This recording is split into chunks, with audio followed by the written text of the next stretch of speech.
Chapter 20. The Last True Promise.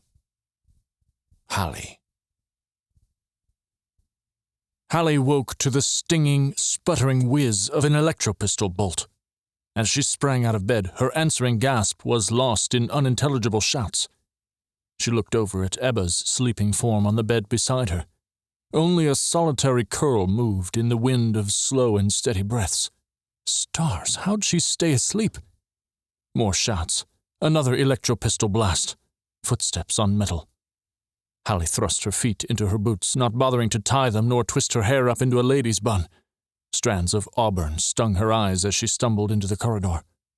"Kase!" He stopped in the doorway of the ship and flicked a glance her way. He held an electro-pistol aloft, his eyes burning brightly in the light from the sparking end of the weapon. "Zeke caught someone sneaking around our campsite." Hallie's leaden legs followed Kase out of the ship and down the stairs to find both Zeke and Ben beside a man with a shining bald head, his features contorted as his arms and legs jerked and twitched against rope bindings, an electro-pistol bolt's energy still thrumming through his body. The man lay on his side, a wad of cloth stuffed into his mouth. But all Hallie could do was stare at the tattoo inked on the man's pale neck. 3 intertwined blue diamonds watched her in the pale pre-dawn light.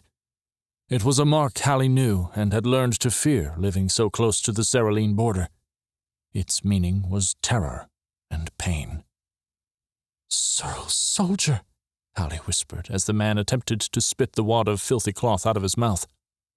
Zeke looked up from where he knelt, his eyebrows raised. "You know that?" "Of course she does," Kase said, kicking the Searle in the side.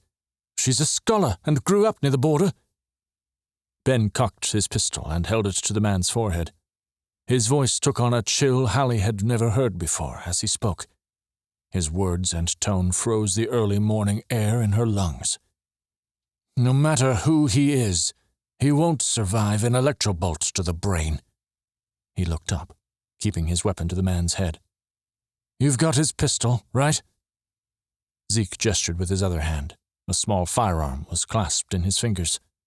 While it resembled the sleek look of an electro-pistol in size and general feel, the barrel was jagged and frayed like an overused rope, and the metal had a subtle blue hue. "Don't kill him," Hallie squeaked. Her hands and shoulders shook against her efforts to still them.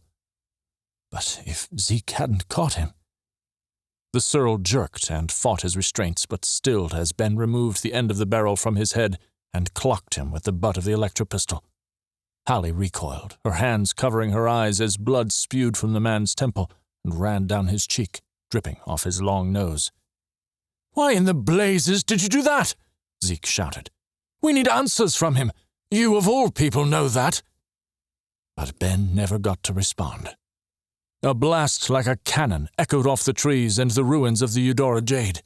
Brilliant blue light blinded Hallie, even though her fingers still covered her eyes. A scream rent the air. Her own. A massive weight collided with her chest, and both she and the weight slammed into the cold, hard ground. Roots and rocks bit like knives and teeth into her back, her shoulder. She still hadn't opened her eyes. "Hallie!" She blinked to Kase's face swimming above her. Her recently healed shoulder twinged painfully, and she gasped. "What?" He pulled her up by her other arm. "Get Ebba and hide, now!" "Why?" But she finally took in the destruction around her. Trees sheared midway up their trunks bent backward. Ben, Zeke, and the Searle lay on the ground, motionless. Another scream bubbled in her chest. Its release ravaged her aching throat as 4 silhouettes materialized at the edge of the broken tree line. 3 carried the curious pistol Zeke had taken from the other Searle, but the one on the far left heaved a larger gun onto his shoulder. Its end still leaked ethereal blue smoke. Kase dove for the electro-pistol he'd dropped and within nearly one motion fired several bolts in a matter of seconds. "Run, Hallie!" Most shots flew wide, but one nailed the Searle on the far left in the leg. The man screamed and stumbled forward, his massive weapon falling from his shoulder. Golden static sparks grew from where the bolt had hit and engulfed the rest of his body. He twitched and jerked all the while, screeching against the pain. His companions cocked their weapons, taking aim at Kase, who'd risen from his knees, his finger pressing the trigger once more. Jagged blue fire shot from the end of 3 Searle pistols. One hit the Eudora, one hit a broken tree to Hallie's right, but the final collided with the electrobolt. A crackling like lightning and thunder deafened Hallie as the 2 forces of energy exploded. Electricity and fire burned her retinas as she covered her ears and fell to the ground beside Kase. Darkness, light, ice, and fire all raged through her body. Someone grabbed her arm, and fingers felt along her wrist, finding the soft spot. Her heartbeat stuttered. "Hallie, can you hear me?" Kase. She opened her eyes to flames. The trunks and ripped branches burned. Sparks like stars licked the sky above. Kase dropped her wrist and grabbed both sides of her face. His hands were rough yet slick. She prayed it wasn't blood. "The Searles aren't moving. Get Ebba and start down the mountain." Tears stung her eyes and panic pierced her chest like talons. "But Zeke, Ben—" He dropped his hands and turned. "I'll get them. The second blast didn't hit them, I don't think. Don't know how we're not dead. Just go, we don't have time." Bones aching, lungs straining, Hallie pushed herself to her feet and sprinted up the ship's stairs. Miraculously, neither the first blast nor the second had ravaged it, only marring its side with scrawling black marks like grasping fingers. That was why Jade needed more Zuprium. It was a blasted, indestructible metal. Before she reached their bedchamber, Ebba stumbled out, good hand to the side of her head. Blood leaked from between her fingers. "Good stars!" Hallie gasped. She ran toward the woman, but pain shot through her ankle, and she tripped, catching herself on the wall. "Worse than it looks, I think." Ebba didn't move her hand. "Woke up when something rocked Eudora and tossed me from my bed. It's a miracle I didn't also bloody my nose." Hallie righted herself and limped forward. "Searles, have to get out of here." Ebba's hand fell from her head. Blood matted her hair and streaked across her temple and cheek. "What? Are you blasting serious?" Hallie nodded and moved past her. She scanned her room and grabbed 2 things, her satchel and jacket. Jack's watch was already in her pocket. "I don't want to leave Eudora." Ebba put her hand back to her head as she followed Hallie inside. "I need more time." Hallie retied the end of her braid and turned. Her chest burned and her breathing hitched. "If that map is correct, the Yales are less than a day's hike down the mountain, and we don't know if any more Searles are coming." Tears glittered in Ebba's big brown eyes. "I don't care. I can't leave him. Not now." "Who's him?" Ebba ran a hand through her sleep-addled curls, messing them further. "Her. I can't leave her. The ship." Hallie grabbed the woman's shoulders and squeezed lightly. "Our mission here is to find the Yales. Now grab what you need. We have to go." Ebba didn't say anything, only jerked out of Hallie's grasp and wiped a tear, smearing blood across her cheek. She made quick work of her valuables, only grabbing her wool coat and stuffing the pyrite rock in the pocket. "Let's go." Her voice was gruff as she shoved past Hallie. With one last look at their home for the past couple of months, Hallie followed. It was just a ship, a hunk of metal, but in that moment it really did feel like she was leaving a friend. Her blanket was rumpled, her trunk laid bare. Rays of the rising sun and reflections from the burning trees made the broken window glass glow. She shook her head and limped out of the room. Heat assaulted her as she stepped out the ship door. Blast! What if they set the whole mountain afire? Would they be able to outrun the flames? What if the inferno reached Mirai? Even with her panic, a wave of relief hit Hallie as she looked at the others. Zeke and Ben were up and moving, both inspecting the Searles. Ben examined the large weapon. While dirt and gore covered one side of his face, he looked to be all right. "It's one of those blasted hand cannon prototypes," he said as he heaved it up. "Not sure how far we can make it with one of these, but better us throw it off a cliff than leave it here." Zeke checked the pulse of one of the others. Soot and dried blood coated his fingers. "They're not dead, but killing them now is out of the question." "What?" Kase started. He'd been facing the forest with his electro-pistol cocked and ready to fire. Zeke stood. "They're defenseless, and we don't need to invite retribution. But they nearly blasted us to the stars!" Alli tangled her fingers in the strap of her satchel. "Let's just go before someone else finds us, please?" Kase met her gaze from across the small clearing and nodded. Holstering his pistol, he jogged over. Zeke and Ben followed. Ebba rested a hand on the side of the ship, tears streaming down her face. "I'm sorry I couldn't fix you." As they passed her, Zeke put a hand on her shoulder. "Let's go." Ben hefted the cannon higher on his shoulder and led them into the burning forest. Kase. Even though they'd walked for miles, the smoke in the air burned Kase's nose. It was in every breath and every step. The crew had outpaced the flames thus far, and he prayed for rain. It wouldn't do for the entire forest to burn. What if it reached Mirai? What if the yales rejected them because Kase had burned their homes? Because Kase's shot colliding with the other started it. His grip on the electro-pistol tightened, and his own sweat beaded on his brow. He wiped it with a shaking hand.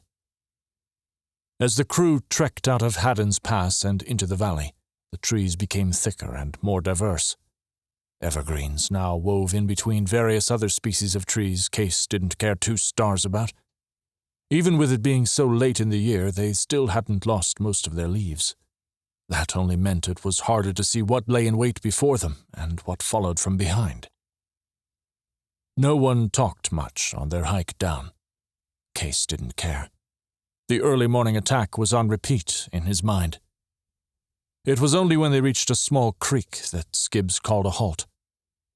"I don't know how far we are from Mirai, but the yalves won't appreciate us showing up with a surl weapon. Let's rest while I go find a place to stash this." He hefted the thing higher on his shoulder and started to walk off when Zeke's words stopped him. "Alli can explain to the yalves what happened. I'll be fine." A muscle twitched in Skibbs's whiskered jaw. "Trust me, we don't want to show up armed with this." Kase looked around at the others. Alli had slid down one of the tree trunks and rummaged through her satchel. Ebba, on the other hand, stared out towards the creek away from the rest of them. The blood from her head wound had dried on her cheek, down her neck, and onto her shirt, yet she hadn't bothered to wipe it. It was up to him to keep his best friend and his brother in check. He stepped up between the two as Zeke said, "You stay here. I'll do a quick patrol to make sure no one's following us, and then we can figure out what to do about that cannon." "It's my call, Lieutenant Colonel Shackley, not yours," Ben spat. "I'm in charge of this mission. The head guardsman appointed me himself." "I crashed the ship. I started the fire. This is my fault." Kase waved his pistol in the air, sparks flying. "Shut it, the both of you! Zeke, you go make sure the stars-blasted souls haven't caught up with us. Skibbs, go dump that thing, but watch your back. We don't need to be fighting over stupid things like that now." "Calm down. Follow your own advice." Zeke shrugged, but Skibbs gave him a hard stare before hiking up the creek. Kase holstered his electro-pistol and ran a hand through his hair. "Shocks and bolts." "You don't get to act all high and mighty," Ebba said, her voice taking on a tired, waspish tone. "It's your stern fault we're in this mess to begin with. You're the one who crashed Eudora." Kase's face heated as he turned. "It's not like I meant for the engines to go out." "But she's right." "You hit that pillar." "Ebba," Zeke said, holding up his hands. "Calm down." Kase pulled at his hair. "You're the mechanic. Why wasn't the ship working, huh?" Ebba lunged, her teeth bared. "I just wanted to save him." "Kase," Zeke hissed as he caught Ebba's good arm and held her back.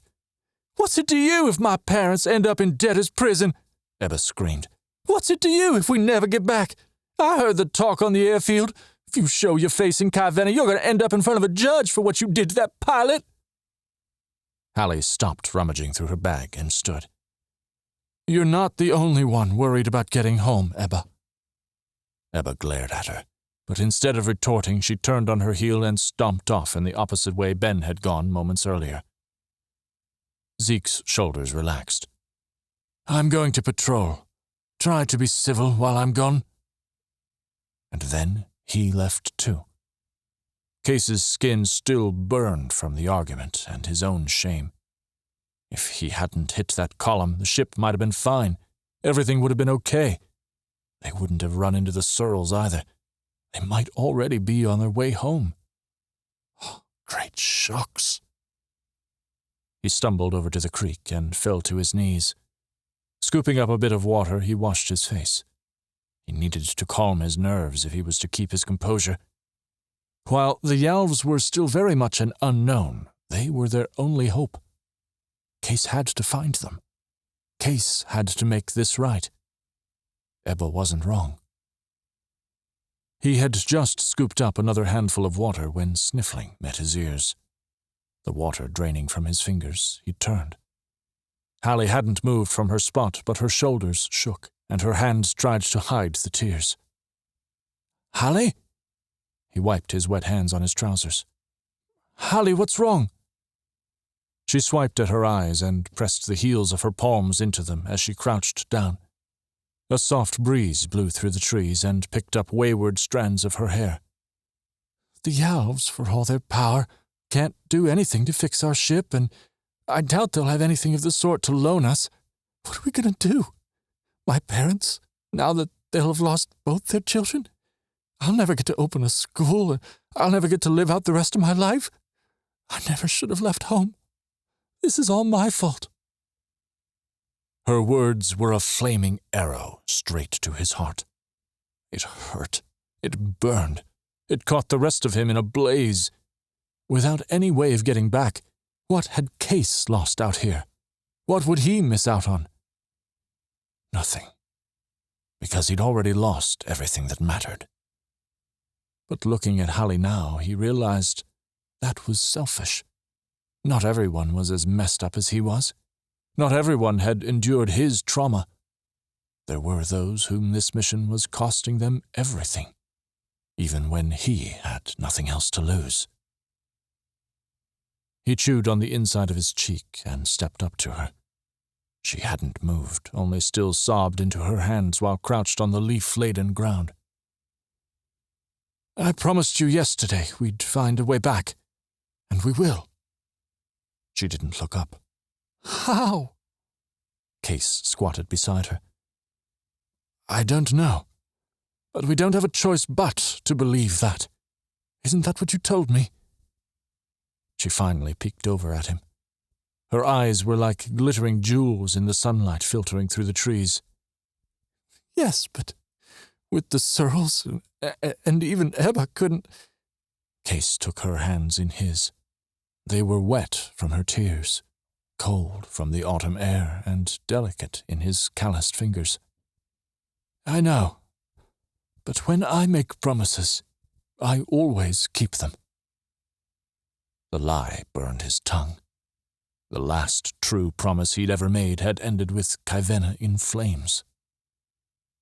She sniffed again, turning away slightly.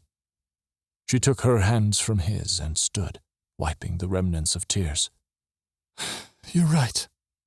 If I'm to convince the Yalves of anything, I need to be at my best. We'll worry about getting home later. Chapter 21. Starlight. Kase. With the sunset's rays alight in the trees, the crew fumbled through the last vestiges of the forest and tangled underbrush. Kase tucked his jacket closer around his shoulders and gripped his electro-pistol in one hand. He'd probably have permanent marks on his palm. According to Jove's map and Hallie's calculations, their destination should lay on the horizon now they'd made it out of the pass and into the valley. The journey would be over at last. All Alli had to do was convince the Yalves to join their side. Easy, he hoped. After a quick break to drink the little water left in the canteen Alli had stuffed in her satchel, Kase followed the others up the next hill. He waved the pistol with each peek back at the forest behind them. No sounds other than the ones they made in their trek met his ears. Nothing moved the trees other than the wind. Maybe the searles at the crash site were the only ones, or maybe they were still incapacitated? Once they crested the hill's peak, Kase found it didn't matter. None of that mattered. "No," Alli gasped. "No, no, no!" Cold, like the blistering winter wind, started in Kase's heart and flowed out to his hands, his feet. Instead of a shining city bustling with people, torn and marred heaps of metal and stone lay before them. Moss, vines, and other plant life had overtaken the unoccupied spaces. A lone deer near the city gate darted into the maze of ruins. Crashing, burning stars! They were never making it home. Hair streaming behind her like fire in the late afternoon light, Alli sprinted toward the city despite her limp. Kase and Skibbs took after her. "Alli!" Kase yelled. "Wait!" But she didn't listen, didn't stop until she'd reached the city gate and fell to her knees before it. He and Skibbs slowed as they approached. "You can't just run off like that," Skibbs said, each of his breaths coming out in pained huffs. "We need to assess the situation." Kase only nodded, too out of breath to say anything else. Eyes full of desperation and a little pain, Alli looked up. "There must be some explanation. There must be someone left in this city. I'm supposed to... "It's not your fault." Kase pushed back his sweaty curls.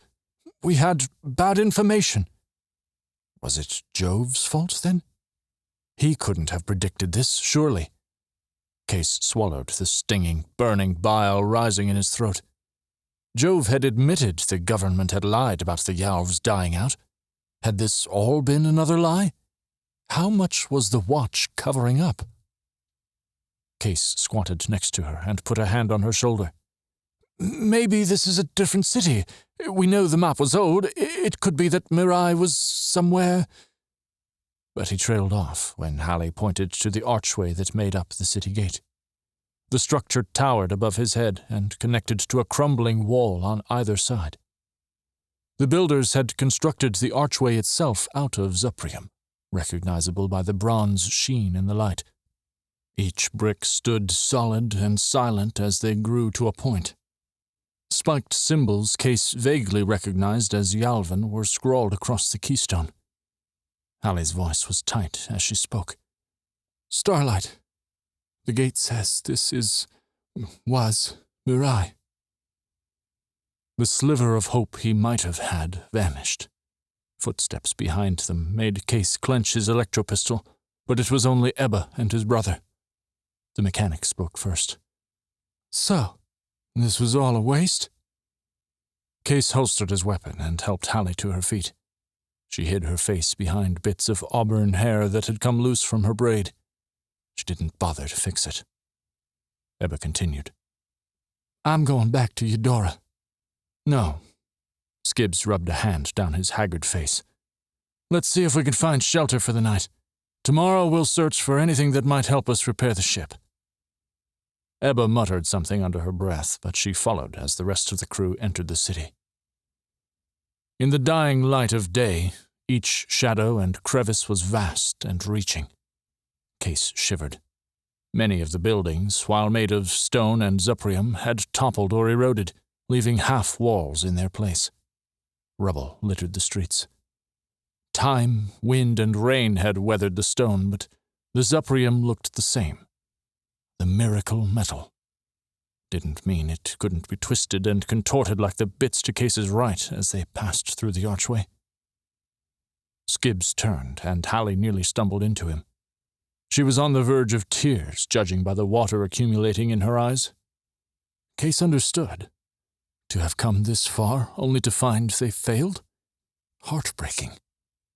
To know that their one hope of getting home was gone? Devastating. Yet a part of him was relieved. The selfish part of him.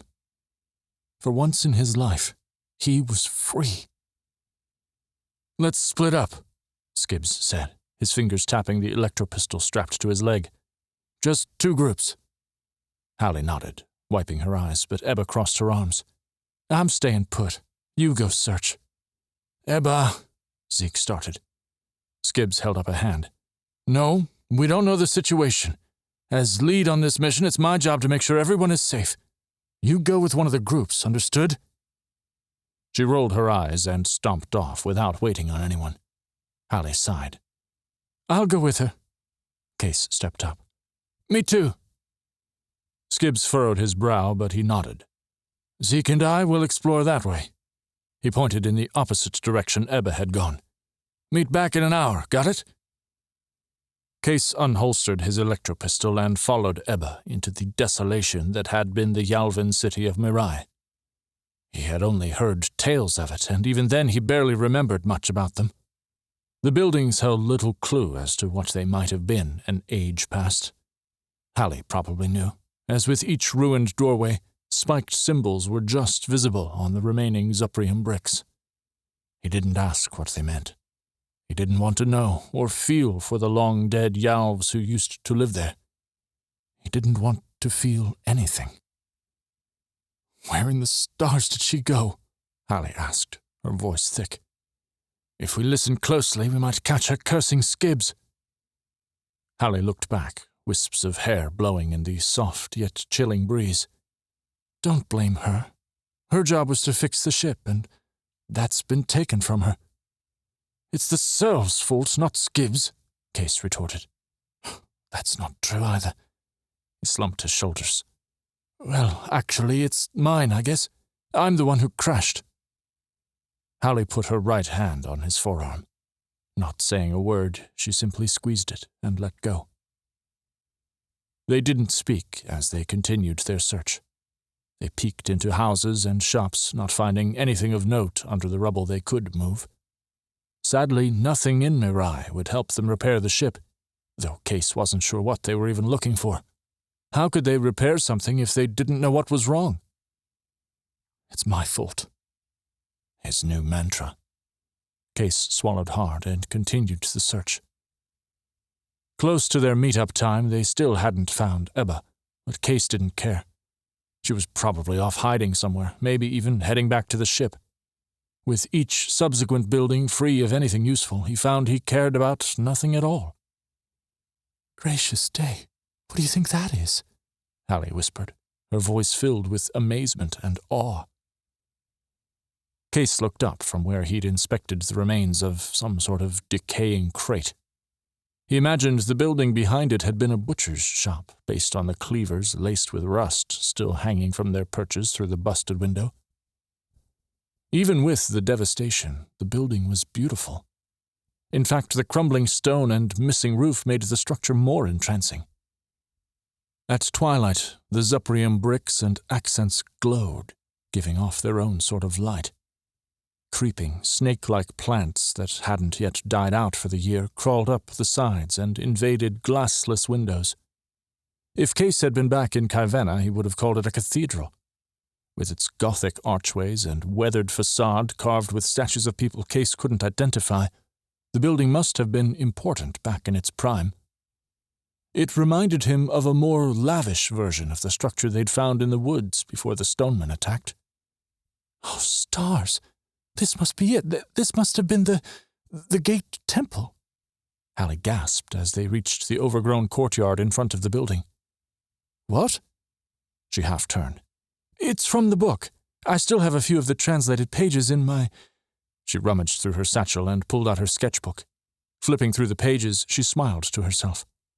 "Yes, Jasper Morgan's description is almost—" What the description was almost like, Kase would never know, because a scream interrupted Hallie. Before he could fire his holstered electropistol or even move to grab it, a voice spoke.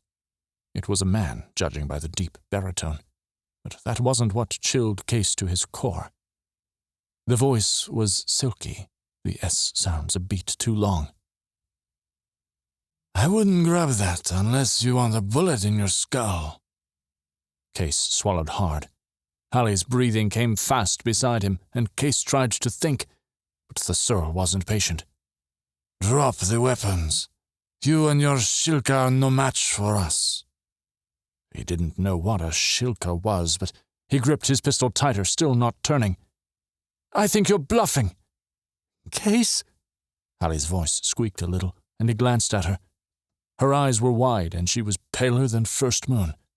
He needed to come up with a plan, and he needed to come up with it 30 seconds ago. A choked gasp. Not Halli. Who or what was that? He took his hand off the electropistol. "I honestly thought that blasted unnatural storm would do you in. It almost did us." Silence. Kase pressed his luck. "I'm not sure what you want. We're stuck on this stars-forsaken side of the world, the same as you." A pit opened in his stomach at the Searle's next words. "I said, drop the weapons. If you don't, your friend here will suffer, as will you." He did as he was told, as he unholstered his electropistol and laid it at his feet. He and Halli turned. "Think. How can you get out of this? Blast, are Zeke and the others okay?" But that thought disintegrated when he saw who the Searles had caught. A blonde woman with the telltale diamond tattoo on her neck held a bleeding Ebba in a crushing headlock, a pistol pressed to her temple. The Searle woman's hair was tied back with braids, all twisting up in a knot on top of her head. "Ebba!" Halli squeaked. The other Searle was a tall, wind-swept man with the same yellow hair and braids. He and the woman shared a long, thin nose and matching tattoos. His too deep voice didn't match the way his body looked, like a subtle summer breeze could blow it over. His pistol, however, spoke volumes. It was the same jagged barrel kind Zeke had taken from the others. He waved it between them. Ebba clawed at the woman's arm with one hand, the other in a fist at her side. The woman clenched her throat tighter, and Ebba's arm fell, her eyes filling with tears. "Please!" Halli's voice shook slightly, and Kase glimpsed her clenched fists. "We're travelers from Tev Rubica, and we're here studying the plant life. That's all. Our friend was supposed to be looking for the acacia moss that grows uniquely on Zuprium." If lives hadn't been on the line, Kase might have snorted. What a terrible lie. "We know you're with the Jadian government. We've been following you, as this Jiro surmised." "Seeing as he figured out you've been following us, I'd say he's not a Jiro," Halli said, her voice growing stronger with each word. "Now release our friend, and we'll be on our way." Kase winced as the Searle aimed the barrel of his pistol at her heart. "Halli?" She narrowed her eyes at the Searle. All the fear she might have shown earlier had vanished. Jaw clenched, she stood with her feet apart, ready to leap into action at any moment. "If you've followed us this far and not done anything, you must want something from us now. So please, tell us what you want and we can both be on our way." "The gate is ours to take." The man's pistol didn't waver. "Jade has no essences." Halli's face drained of what little blood it had left. Under her breath, she whispered, "That's what Jasper was trying to say. The gate needs essences."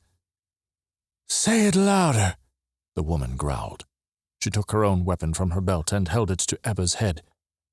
"Halli," Kase said, still cognizant of the danger they were in. "What are they talking about?" No one was supposed to know about this mission. Only a handful of people. And most of those people were part of the Eudora Jade crew. As much as he hated his father, Harlan would never betray Jade, and neither would Jove. Head guardswoman Hedy Coppin probably knew. Was it her? Was she the traitor? Halli thought for a moment before she spoke again. "We aren't here for the gate, whatever that might be." She shifted. The two Searles tensed, and Ebba whimpered. Her head wound had reopened, and blood trickled down her face and onto her captor's arm. Halli continued. "The city's been abandoned for quite some time. Therefore, arguing with us over whatever you might have traveled all this way for is fruitless. I suggest you let my friend go, and then we'll be off." "No." The word froze in the wind as the last bit of light disappeared from the horizon.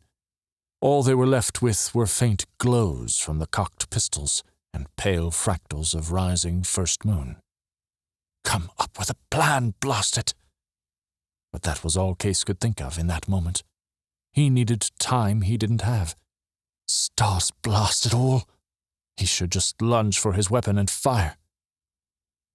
"Then let's make a trade," Alli said, her voice as icy as the man's rejection.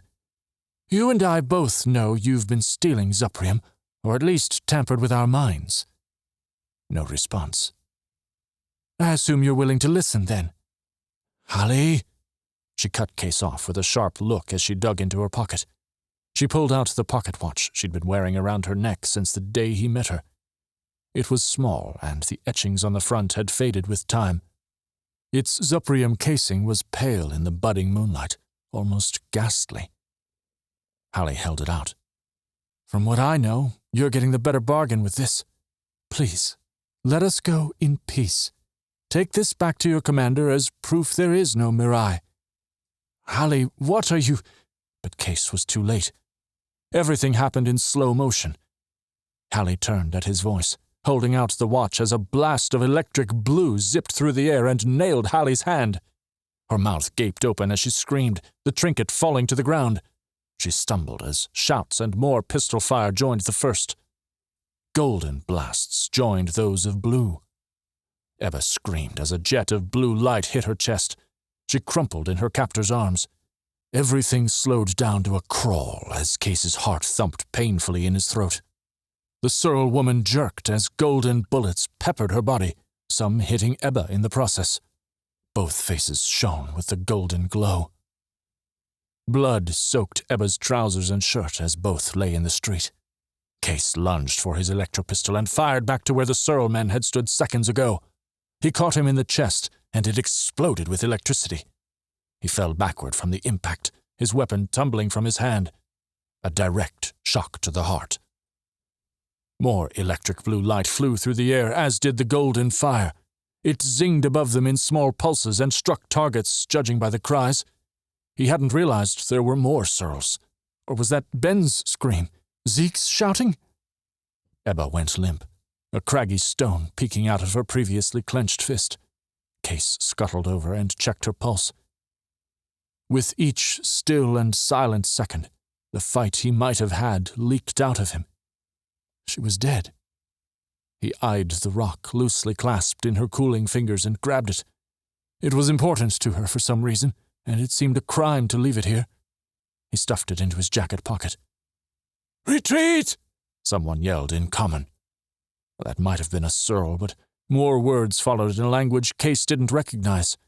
Though he might not have understood the words themselves, the shouts were guttural and vicious, the anger behind them apparent. He glanced away from the blood pooling around the bodies. The size of the one near the Searle was too big. There was no hope for her. "Kase!" someone sobbed. "Alli." The golden and blue lights stopped whizzing above them, and Kase whipped his head around to find her gasping for air and clutching her hand. Her shirt, trousers, everything was splattered with dark red blood. It matched her hastily tied maiden sash. Her voice was shrill through her tears. "My hand! It burns! And my fingers!" She turned and heaved, though nothing came out. Bile rose in Kase's throat as he scrambled over. He took Hallie's hand. Two of her fingers, the middle and ring, clung to the rest by a sliver of skin, but the pinky was missing entirely. Kase shut his eyes and wished the nausea would go away. Ebba was unconscious, maybe dead, but Alli would be the latter soon if he didn't do something. After 3 deep breaths, he opened his eyes. Her index and thumb were still intact, if soaked in slippery, metallic-smelling blood, but how to stop the bleeding? Without knowing what else to do, he pressed hard where he thought the blood was coming out. Alli screamed. "I have to stop the bleeding!" His words came out like the wind as he pressed harder. He looked around, hoping to find a solution, but nothing but the varied shouting and thundering footsteps surrounded them.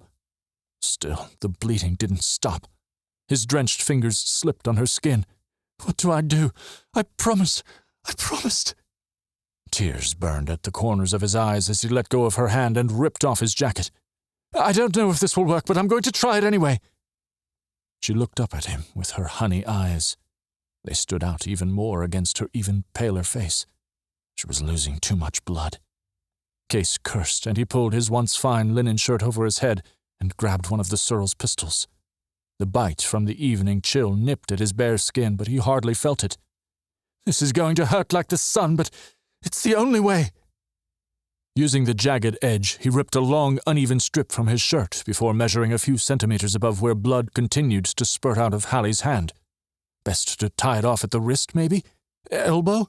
Shucks, where was Zeke when you needed him? Should he cauterize it instead? No, he didn't have time to build a fire even if he could. Blast it! Any medical knowledge he'd learned in training evaporated. He could only recall what he'd read in stories, fictional stories. Trying to keep his own breathing even, he tied a knot just below her elbow with the strip. He set the barrel of the Searle gun on top of that and twisted the other bits of shirt around it until Hallie jerked and screamed. Kase caught her arm. "I know, but if I don't, you'll bleed out." Blood soaked the front of his trousers and splattered his abdomen, but he made sure the tourniquet was tight. Hallie moaned and cried, and each one sent a fresh dagger into his chest. He had no choice. Shocks and bolts. "Kase! Hallie!" A familiar voice rang through the air. Kase whipped his head around to see Zeke sprinting toward him. But he wasn't alone. A horde of cloaked figures preceded him, and more joined, falling into line as they seemed to appear out of the beams of first moon. They were tall and too skinny. One of them carried what looked like the swords Hallie and Ben had found when the stonemen attacked. Kase leapt to his feet, blood-soaked hand fumbling to fire the electro-pistol, but no bolt shot from the barrel as he pulled the trigger. In seconds, a cloaked figure wrenched it from his hands. How did it get here so fast? Why didn't the pistol work? "What do you think?" He stopped when the figure pointed its own weapon at him. It was much like the electro-pistol and the Searle gun, but this one radiated soft golden light like the sun. It put the static at the end of electro-pistols to shame. Kase remembered the golden blasts from minutes ago. Zeke finally caught up. "Stop! He's my brother!" Blood ran down his older brother's face from where he'd acquired yet another cut to match the other he'd gotten in the first airship crash. His left arm hung loosely beneath a curtain of blood soaking his shoulder. "Mother of Ash! Ebba!" Zeke fell on his knees beside her as the cloaked figure lowered his weapon and pushed back his hood. The man's shiny black hair hung down in a single braid over his shoulder. His face was paler than parchment, but his eerie golden eyes shone like stars in the night sky. "I am sorry," the man said in heavily accented common. "I did not realize you were with this one." He pointed down to Zeke, whose face was nearly as pale as Hallie's. His brother turned from inspecting Ebba. "I don't think... she's not..." He swallowed and looked back down at the girl's form, dwarfed by both Zeke and the Searle woman. I can't find a pulse. And all this blood. She got hit. The Searles captured her, and then glowing bullets hit her." Tears streaked down Hallie's face. "She needs to get back to her family." The golden-eyed man shook his head and gestured to one of the other cloaked figures who had joined them. "Search the city for others. The Lord Elder will need at least one of them alive." The other figure nodded and whisked away. Kase could only stare, unsure of what was going on before his eyes, but then Hallie moaned, and his eyes snapped back to her. "The bleeding wouldn't stop, and I think they hit an artery, and I didn't know what else to do besides the tourniquet, and—" But the man held up a hand. "I will do what I can here, but she needs the attention of an experienced healer." Kase slid his shirt over his head and his jacket on as the man knelt next to Hallie. He unearthed the Searle pistol from the wrapping and with practiced hands untied Kase's sloppy knot. Hallie's blood splattered onto his dark cloak. You're Yalvin," Hallie whispered as the man stuck his hand in a pouch at his waist and pulled out glittering dust. He smeared it on the bits of torn flesh and murmured a few words. "Wait, you're—" Kase stared at him, his mouth and brain not connecting. "What happened to this city? What in blazes did you just—" He sounded like a child who didn't know how to string two words together. The Yalv simply put up a hand. "The Vasa needs time." Hallie moaned again, but in seconds her face was awash with light from the glittering dust. Before Kase's eyes, the skin stitched up along where the bullet had entered, the skin at her 2 fingers barely hanging on, knit together, though they hung at a grotesque angle. Had Kase gotten hit in the fray? Had the Searles shot him in the head, and Kase found himself in a nightmare of an afterlife? How could he just knit her skin back together like that? He'd known the Yalves had power, but hadn't Hallie said they'd died out or something because of some treaty? What had she called them again? That's impossible. Kase shook his head. What about Ebba? Couldn't you? I cannot save the other girl. She must make the final journey. The Yalv looked up at him. His eyes were alight in the night. As for this one, I don't have the skill to fix the bone, but she won't bleed out. We need to get her to the city. Zeke stood. I need to find our other crew member. He was fighting with a Searle over what I think might have been a market square. Skibbs. Where is he? Kase shouted as he whirled his head around. Is he okay? Is he? The Yalvan man stood, wiping his hands. Remnants of gold dust clung to the cloak in bloody streaks. Vector will find any survivors, but for now, we must take you to Mirai. Hallie shook her head. But I thought this was... Are you saying... Did something... What happened to this one? It must have been the blood loss, because Kase had never seen her fumbling for words like that. Granted, Kase wasn't sure what to say either. But they didn't have to speak a word. With a whisk of his hand, the Yalv threw whatever the dust was over all 3 of them, Zeke included. Kase sucked in a breath to shout, scream, or maybe simply argue, but the dust clogged in his throat. The last thing he saw before the darkness overtook him was a pair of bright, golden eyes. Chapter 22. When Morning Breaks. Kase. Darkness surrounded Kase when he opened his eyes again. He jerked, cursing, as some sort of rope dug into his wrists and ankles. His clothing scraped damp stone with each movement. Kase? A deep voice asked. He still couldn't see anything. He wasn't sure if he'd gone blind or if there simply wasn't any light. His wrists burned as he tugged on them again. Zeke? And Hallie, came a soft voice near him. Skibbs? The silence was too long. Where is he? Zeke's voice was too soft. Dunno. The Yalves didn't bring him in. Kase's heart pounded. What does that mean? We're the only ones the Yalves brought here. All the Searles that attacked escaped or were killed. Hallie's voice trembled. And Ebba, her body's still there? She's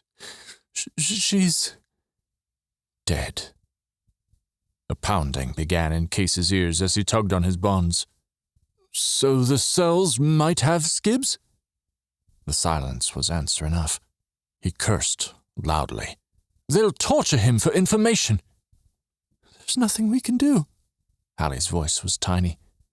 We're stuck, and he's stars knows where. Kase's chest hurt badly, worse than his burning wrists. Was this how it ended? Executed by the very people they'd been searching for? Shucks. If the Yalves had healed Hallie and helped them fight the Searles, why were they here now? He tested the restraints on his ankles, but the rope was too tight. Wonderful. However, he managed to haul himself into an uncomfortable sitting position. Between being tied up and the beginning of a pounding headache, he ended up falling back with a thump that reverberated through his skull. Kase groaned. Are you all right? Hallie asked. My head feels like I was hit by a brick and we're being held prisoner. What do you think? Her sniffle was like a punch to his gut. He cleared his throat. Sorry. Didn't mean for that to... Will you explain what's going on? I thought the Yalves were on our side. Hallie shuffled nearby, like she was trying to find a better position. Zeke, wherever he was silent.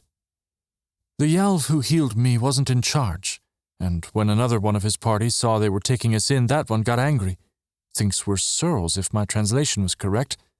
But the dust knocked you out, she said. It only temporarily paralyzed us, yet I don't remember how we got here. Paralyzed? The Yalv who healed me did say he would take care of Ebba's body, though. And where is he? Couldn't he explain? His brother's voice was raspy. Not here. Apparently, they're still trying to decide if we're friendly or not. Kase wished he could see better. As his eyes slowly adjusted, he saw a faint light 15 feet or so in front of him. Not blind, then, thank the moons. He guessed it was a door, but the light was so soft he couldn't tell for sure. Were they in some kind of dungeon? So, we're stuck, and the souls have skibs. Shocks. Hallie, can't you do something? Talk to them? They won't listen. We're being held here until we meet with the Lord Elder, I think. Stars. They had finally found the Yalvs, yet it was nothing like he'd imagined. And when is that going to be? I don't know how long He was interrupted by a noise in the direction of the faint light, and in seconds the door swung open, the torchlight burning Kase's eyes from being in the dark. He blinked away, the water blurring his vision, and took in the form at the door. The light flickered across a pale face. The Lord Elder will see you now. It wasn't the same Yalv from before, but he had the same black braid and long face as the healer. Great! Is he coming here? Kase grunted. I'm a little tied up at the moment. The Yalv's form flickered. In a blink, he was in front of Kase, driving his foot into Kase's stomach. Kase doubled up, the breath whooshing out of his lungs all at once. Oh, kick him, man, while he's down, why don't you? Shut up, Kase, Hallie squeaked. Another kick. He coughed, and his vision went black for a moment. As he tried to catch the breath that had been knocked out of him, he squinted over in Hallie's direction. She didn't look hurt. Lucky for the Yalvs, then. I'll untie your feet, but any attempt to run or attack will result in punishment, Earther, the Yalv growled. When Kase didn't say anything, the Yalv moved to untie Hallie's ankle bonds, his form flickering and reappearing again. What in the moons were they dealing with? Kase's blood caught fire when he finally saw his brother. A mixture of fresh and dried blood covered half of his face and soaked most of the uniform near his shoulder. He looked worse than he had earlier. He blinked slowly, like it took too much strength to do so. Will you rein in that tongue, or do I need to remove it? The Yalv bent down to Kase. He tried to push himself up. Stars, that kick had been hard. My brother needs a healer's attention. We will wait for the Lord Elder to pass judgment. I'll not injure you unless you provoke me, Earther. He untied the ropes on Kase's feet.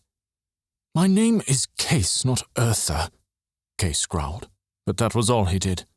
He wasn't foolish enough to test whether this Yalv would make good on his threat. Not yet. Kase pulled himself to his feet, his bruised stomach smarting, and the Yalv grabbed his shoulder and squeezed. For what your people did to mine, I will call you what I want. Now, follow your friends before I lose my temper. What my people did to... Kase, come on, Hallie interrupted.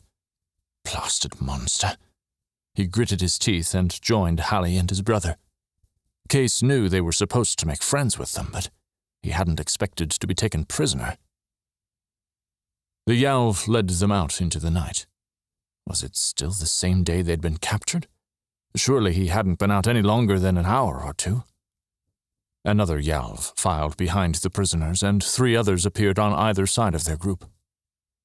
How dangerous did they think he, Hallie, and Zeke were? Holy moons, if they thought they were Searles. Kase swallowed hard. What were the Searles doing to Skibbs?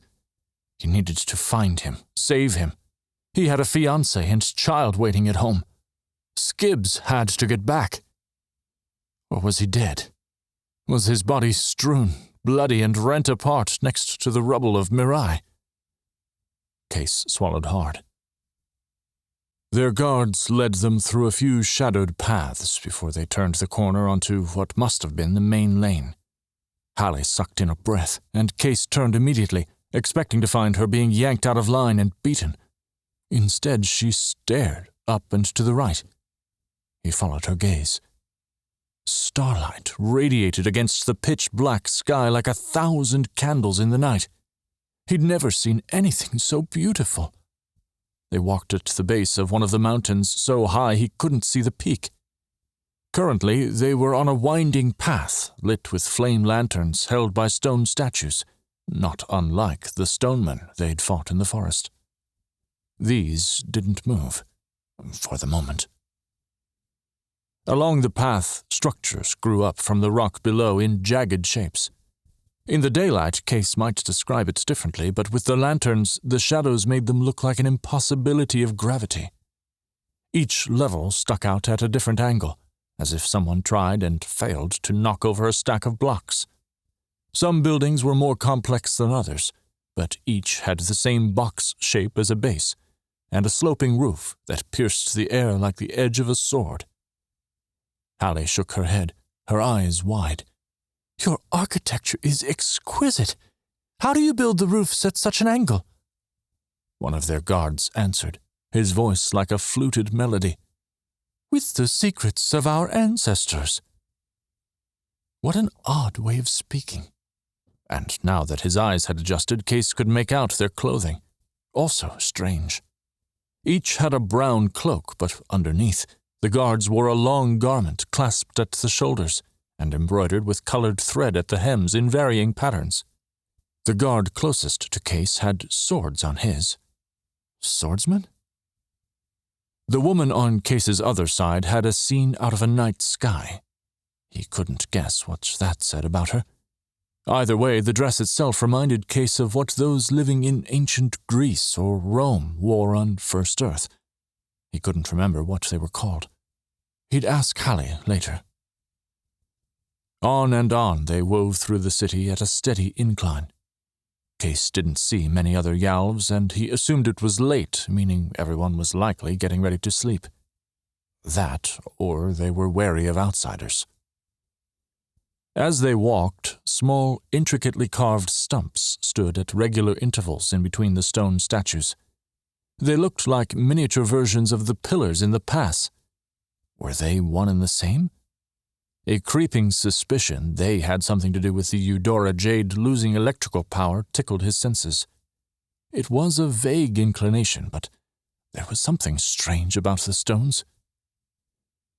More than once while they walked, Hallie's hand twitched as though itching to grab her sketchbook.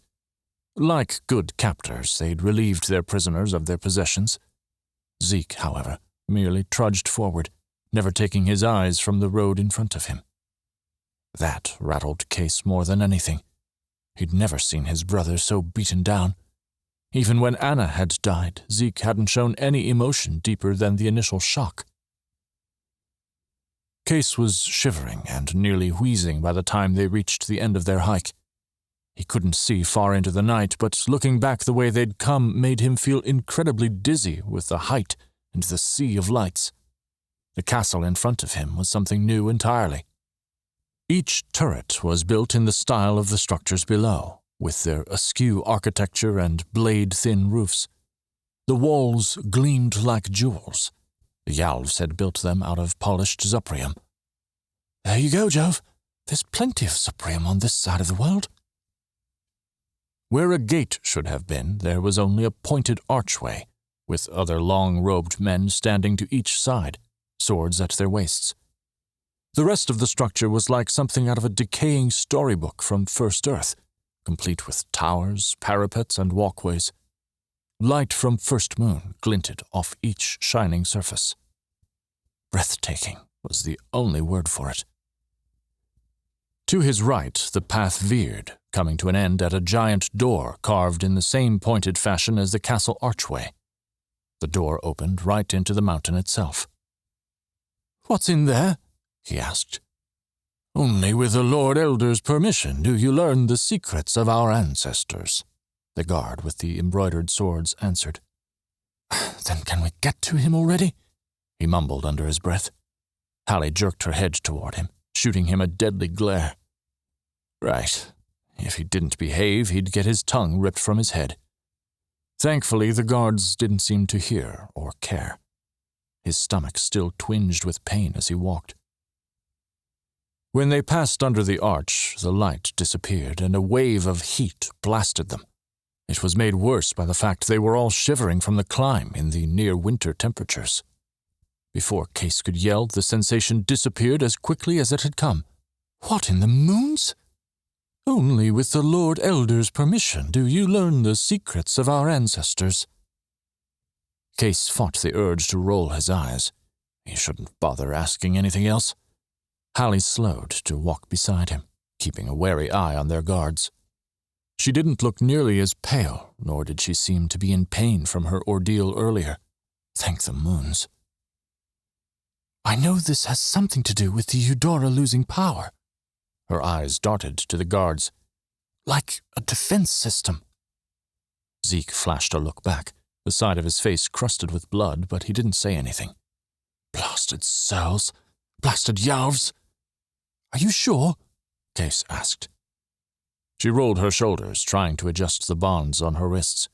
The gnarled fingers of her right hand made Kase's stomach turn, and a bit of raw skin peeked above the rope. Calm. You want to keep your tongue. She didn't notice the tension in his shoulders. I think it's all connected, somehow. What do we do? Leave it to me. Kase tugged on his bonds again, grimacing at the burning in his own wrists as they entered the castle. The main door was another archway, greeting them with the same heat blast. Beyond was a long hallway, lit with flame lanterns like the road, except they hung from the gleaming ceiling instead of the hands of inanimate stonemen. But if they don't believe us, what if they lock us up again? I'm on this mission for a reason, remember? She moved in front of him once more. The fingers of her injured hand twitched. Yes, and you're doing a star's fantastic job so far. She glowered. Keep your mouth shut and leave it to me. The flickering memory of the meeting in Professor Christie's office flashed in Kase's mind. Yes, that was why Jove had insisted she come along, even if Kase had argued with his brother afterward. If he'd been the kind to blush, he would have at that moment. Good luck, then, Kase straightened. Don't get us killed, please. Alli. Finally reaching the palace made Alli feel like she was coming home. She'd studied the yalves for so long, been a little bit obsessed, and now she was in their presence, in their city. Was this also called Mirai, City of Starlight? Maybe that was one thing she could ask if she cemented an alliance. After a walk through another corridor, their guards led them through a door that must have been at least 2 stories high and climaxed in the center at a point, similar to the house roofs in the city. An image of the sun peeking over the mountain tops graced the zuprium of the doors, and they opened outward. The group stepped inside. The meeting chamber competed with Grieg's theater, in Hallie's much-valued opinion. The ceiling rocketed upward 3 stories, capped with a dome on which someone had painted the warm glow of first moon and sparkling stars. Alli wished to be so gifted. Sketching she could do, but painting was another thing entirely. With her hand the way it was. She tried to move it, but the disfigured bits left behind ached. She should be awed by the fact the Yalv used magic to seal the skin shut. She should be brimming with excitement. She should be taking notes. But all she felt was numb. The fiery bullet hit Ebba again and again. Pain spiked in her hand. At least that was better than the numbness. She sucked in a small breath. She should focus on the paintings and the fact she was actually here in a real Yalvan city. Alli had a job to do. Don't focus on your hand. Don't focus on what the Cyrils might be doing to Ben. Don't focus on the memory of Ebba's cold and bloody body draped in a Yalvan cloak. Deep breath in. Deep breath out. Zeprium columns dotted the perimeter of the vast circular room, each with a torch in an unadorned sconce. The torches themselves were made of ivory and carved with strange pictures Hallie couldn't quite make out. She wished she could draw them. Did they have something to do with the unexplained Yalvan powers? But alas, her satchel was probably still in the ruins, along with Jack's pocket watch, now mangled by the bullet that hit her hand. She swallowed. On the other side of the circle, a Yalvan man with palms on his crossed knees sat on a scarlet pillow. His coloring matched that of his race, but there was something unnerving about his eyes. Their bright golden irises burned right through her. They looked so familiar to hers, yet so different. Did the power the Yalvs possessed cause their eyes to glow? What had the Essence's eyes looked like? The same? The man hadn't taken his gaze off her, and Hallie repressed a shiver. In that one solitary look, it was almost as if he knew all of her, the best and the worst. Stitched sunbeams decorated the hem of his robe. Hallie tried to remember what it meant. She thought it had something to do with their occupation. The Yalvs chose their profession early on and never wavered. While she should be terrified, she ached to know more. She'd been fascinated by their culture even before heading to university, an interest her father had unwittingly instilled in her. Stars, get your head together. If you mess up, they'll not only kill you, but Kase and Zeke, too. She had a job to do. Convince the people who'd nearly been destroyed 20 years ago to join Jade in yet another war. Except the Yalvs presumably thought she, Kase, and Zeke were with the Searles. The odds weren't great, to say the least. Professor Christie wouldn't have recommended me for this if I wasn't capable, right? And that book, the Gate of Time? Neil. The Yalvan man's voice was like a whispering wind. If the room hadn't been silent, Hallie wouldn't have heard him. The guards gestured for the prisoners to sit roughly 10 feet away from the Lord Elder. Who else could he possibly be? The floor was cool to the touch, also made from Zeprium, like everything else. Gracious day, there was so much of it.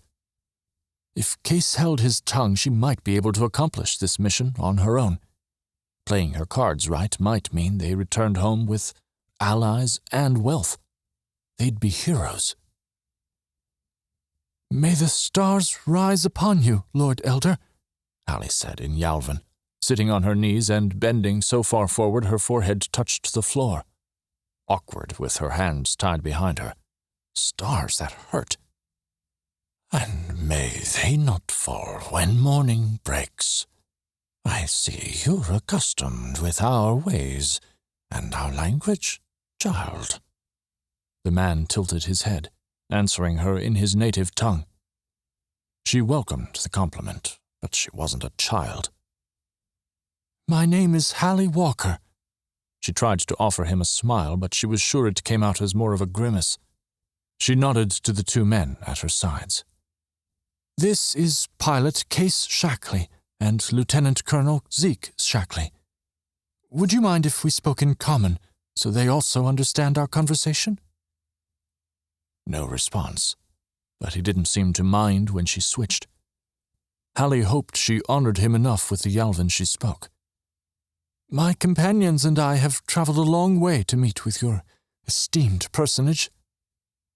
Kase would probably scoff at her pretty words later, saying she'd laid it on too thick, but the overkill might work in their favor. The Yalvs were proud people, according to the mysterious Jasper Morgan. You have a honeyed tongue. The man barely moved his lips. I'm simply in awe we have finally found you, Lord Elder. Now that was probably too thick. Child, the man said again, his eyes staring unblinking.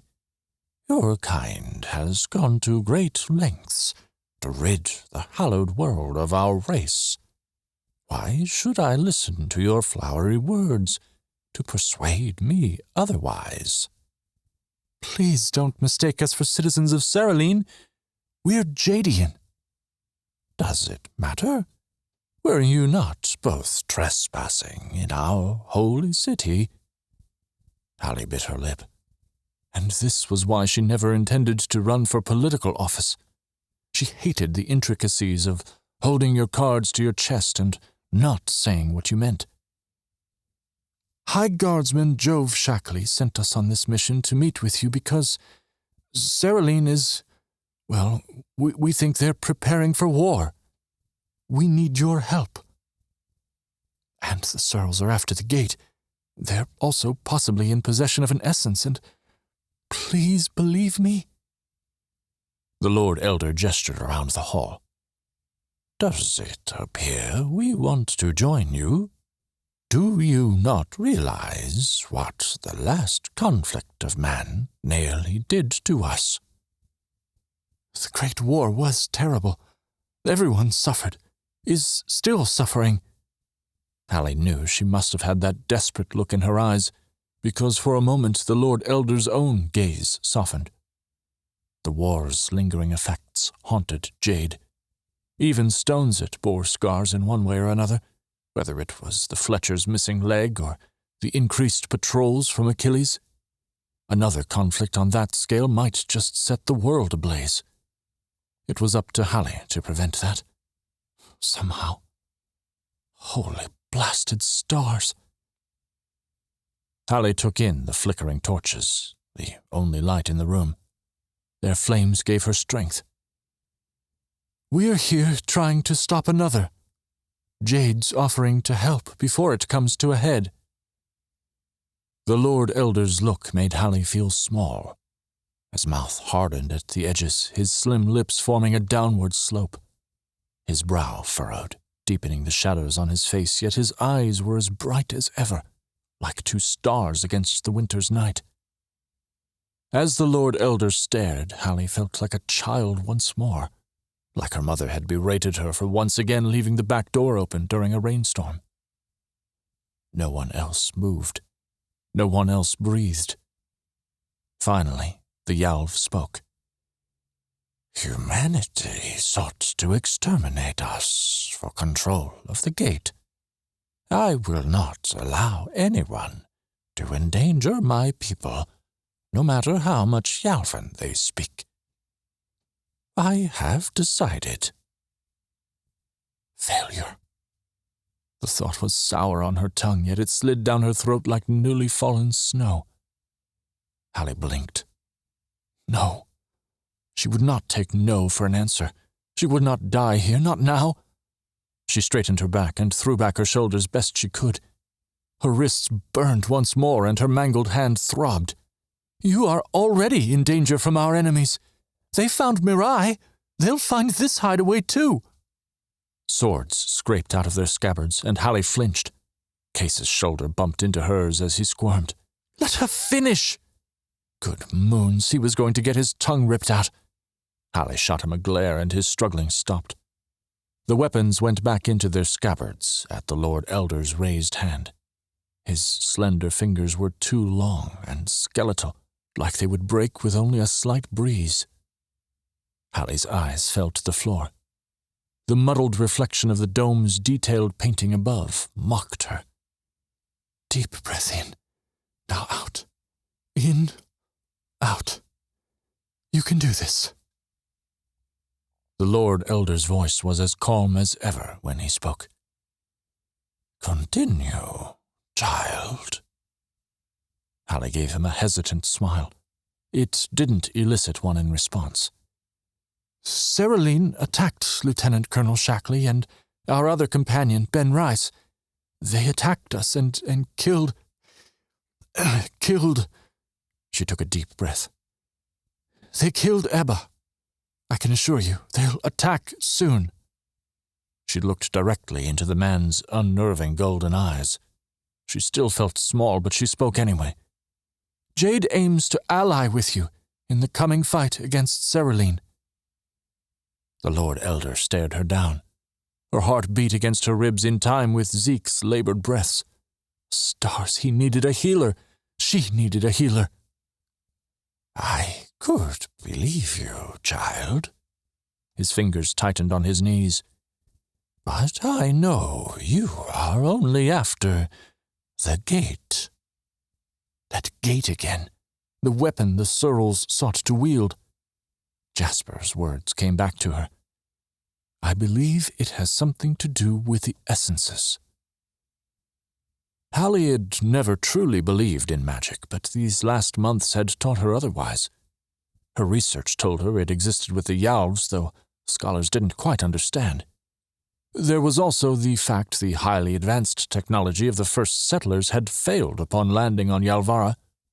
All evidence pointed to some sort of supernatural power on this planet, and that power rested with the very people who now held her captive. One careless word might have her at the receiving end of whatever that magic was. Swords and the strange pistols each Yalvan guard also carried were at her back. She was wholly in their power, and her next words might condemn not only her but Kase and Zeke as well. Yet they might be their only chance of surviving this whole ordeal. She took a deep breath, focused on those ageless golden eyes, and spoke. I do know about the gate, though not what it does or what it even is, only that it exists, and the Searles want to use it. I know you've had to protect yourselves in the past from us. Your power is the reason Jade has worked a millennium to untangle the mysteries of our lost technology. You were frightened. You still are. We come from a world you have only heard of, but with a different sort of power. Only a slight twitch from Kase, but he kept his mouth shut even if he hadn't come to this realization himself. The Lord Elder hadn't moved, not even to blink. Alli wet her lips. Regardless, I know the power of the essences hasn't died out. Jasper Morgan theorized that was true, and according to our own intelligence agents, the Searles have found one. Jasper also says he'll be in touch, though even I'm unsure how that'll happen, seeing as he lived hundreds of years ago. Well, maybe it's a different one, and... She cleared her throat. Stay on topic. What I mean to say, again, is that Jade wants to help. All Yalvara is in danger if we don't work together. A flicker of shock registered on the man's ageless face. It was present in his furrowed brow and the subtle blink. How do you know Jasper, child? I don't, Alli said, looking down at her knees and the too shiny floor. I was just told to pass on the message. Blast me for losing that book. The Lord Elder sat silently. Each breath Alli took made her hand hurt more. Finally, with the flickering torches playing across his features, he spoke again. And that's why I cannot let you leave. Alli's stomach flew into her throat. Kase started to shout something, but she cut him off. With all due respect, Lord Elder, I don't know what Jasper wanted, and we hope to return to Jade with your help due to our ship no longer being serviceable. However, I understand you are wary of us, and rightly so, seeing how we've treated you in the past. Our alliance would be beneficial to both sides. We'll be happy to escort a representative back to our leaders in Jade before you make a final decision. And am I to trust that you won't hold my chosen ambassador hostage? Respectfully, with your power and that dust your guard threw on us, I doubt we could do anything to harm whoever you choose. Alli shifted again. Blast these floors. She needed to get him to agree soon. She met the man's golden eyes and held his stare. For several moments he didn't say anything, only gazed into her soul. Those ageless eyes. She understood his hesitation. She might have been the same way if she was the leader of a hunted nation. Yalvan lords, escort them to the Southern Wing's quarters, and allow them to dine and rest." The Lord Elder looked to the men near the door. "I will think on your words. For tonight you will be kept under guard." Kase mumbled something, and Zeke groaned. Alli cleared her throat. "Thank you for your hospitality. I hope you will hear the sincerity in my words and our offer. Rest assured, these bonds are unnecessary. We will do whatever you ask. My companion and I are also in grave need of a healer." His stare was unnerving, especially with those pointed canines poking out over his bottom lip. After a few moments, he sighed. "We still have much to discuss, but I'll allow you and your companions to rest and heal." Alli offered him a small smile of thanks. However, the Lord Elder spoke again. "In the event you decide to go against your word, the mountain will decide your fate." Alli didn't want to find out what that meant. Her knees ached, her fingers throbbed. "We understand." He gave a nod of dismissal, and the guards helped the three of them to their feet. When they left the chamber, Alli's body nearly sagged with relief. She'd done it, or had almost done it, at any rate. "Thank you," Zeke whispered as they walked. The fact that they hadn't been killed seemed to have given him a little more energy, but new blood stained his shirt. Kase was silent the entire trip, and Alli couldn't blame him. Her mind buzzed with what had occurred in the Lord Elder's chamber. She hoped she'd done enough. They'd find out in the morning, hopefully. Chapter 23. Finish what we started. Kase.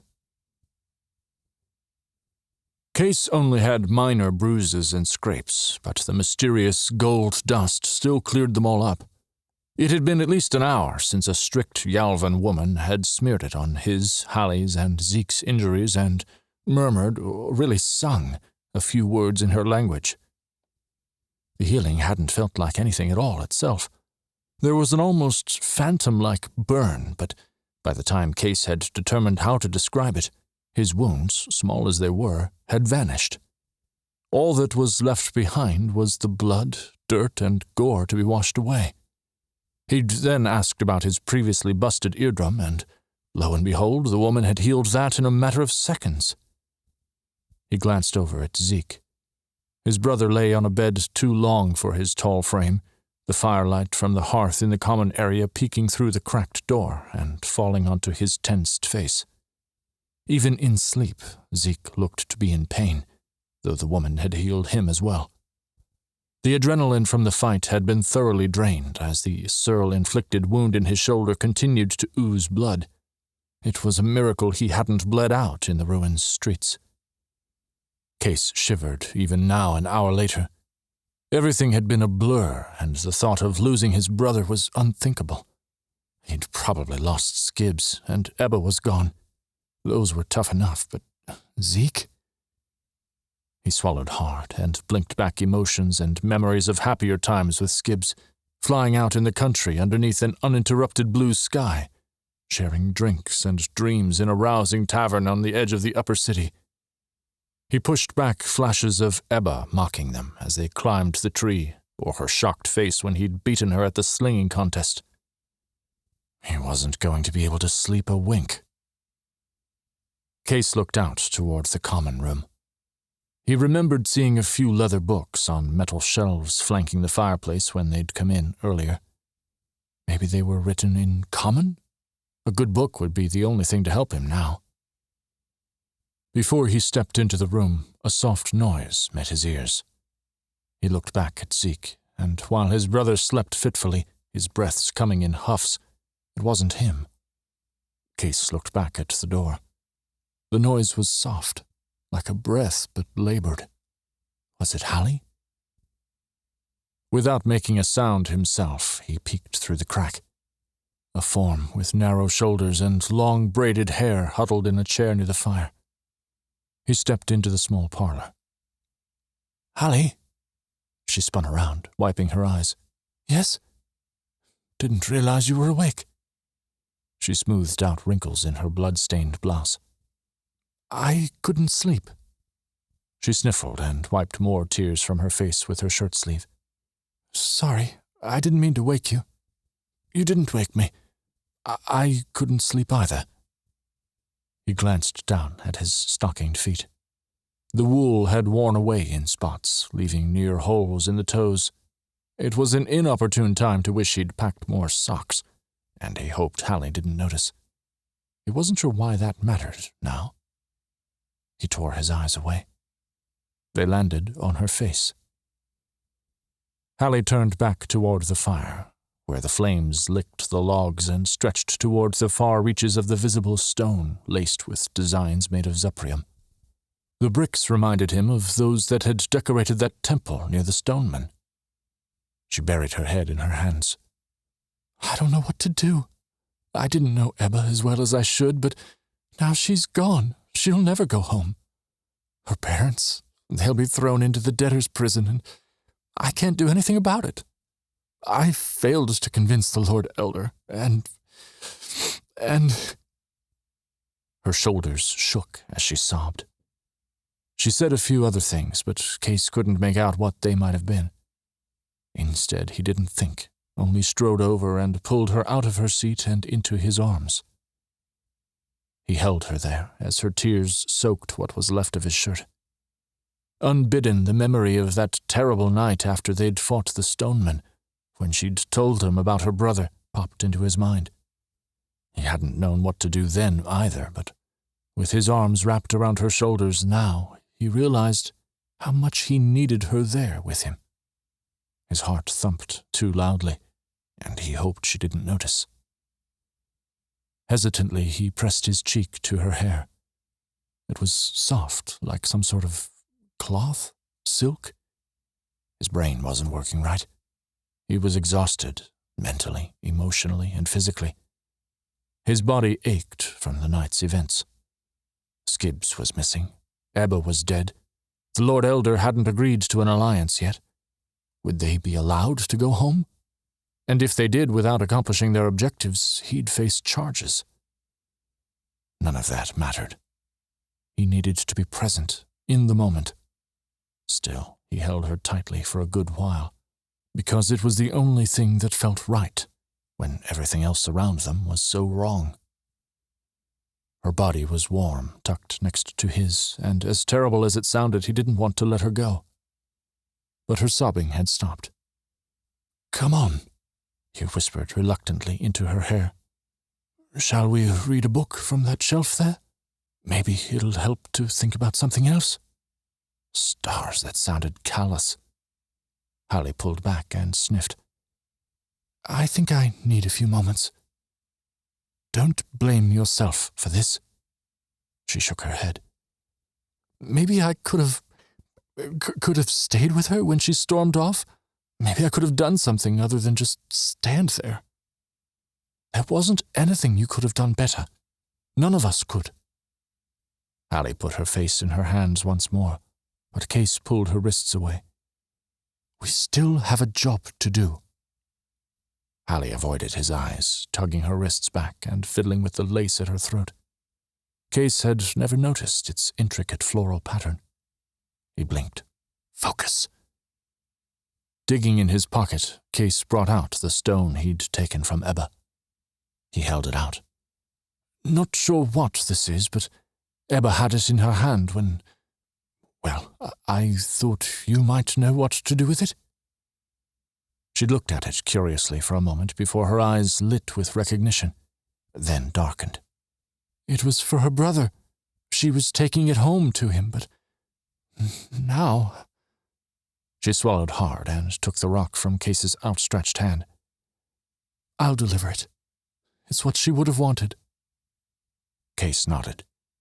"She'd also want us to take care of the ship, yet that's not going to happen." Alli's laugh lacked mirth. "And she'd be mad if we didn't finish what we started." exactly?" Neither said anything for a moment. Then he blurted, I think I'll," Hallie said at the same time. They both stopped. Kase cleared his throat. "I really do think reading one of those books will help. Join me?" Hallie bit the inside of her cheek and nodded. "Except I'll need to translate them for you. They're all in Yalvan." Kase smiled as she grabbed a book from one of the shelves. They spent most of the rest of the night in the cozy chairs, Hallie reading aloud some Yalvan folk tales Kase could hardly understand even after she translated them, but he didn't mind. It was just nice to sit there for once and not worry about the fire in the grate behind him, nor the mission, nor what might await them when morning broke. Hallie. The mattress in the Yalvan castle was a definite upgrade to Hallie's on the Eudora, but she longed for the day she could sleep in her own bed and have a decent night's rest. She woke up to sunlight warming her eyelids. She hadn't bothered to close the shutters on the window the previous night after she and Kase finally said goodnight. For the first time on this trip, she woke feeling refreshed, even if she'd only had a few hours of sleep, her spirits lifting with the rising sun. She would convince the Lord Elder to ally with them, if only to honor Ebba. Hallie swallowed hard and pushed the terrible memories from the previous night to the back of her mind. She needed to be strong. Tears for a fallen comrade showed weakness she couldn't afford. Instead, she focused on her surroundings. The room she'd slept in was about as spacious as her bedchamber in Kaivenna, minus the books. Under the large window sat a sturdy trunk. With the Zuprium walls, she could almost imagine she was back on the Eudora. Her heart throbbed again. It had been her home for the past 2 months, and now it was a heap of metal somewhere out in the forest. She almost laughed at herself for feeling sorry for a ship, but, well, Ebba would have appreciated it. She hoped that wherever her friend was, she'd somehow heard her thoughts. Hallie pushed off the too-soft blanket and swung her legs over the side of the bed. Hopefully the Lord Elder would decide today, and they could go home. The thought made her smile. Home. She understood the fears of the Yalves if they allied with Jade, but surely the Lord Elder would find the benefits outweighed the risks, and all would be well.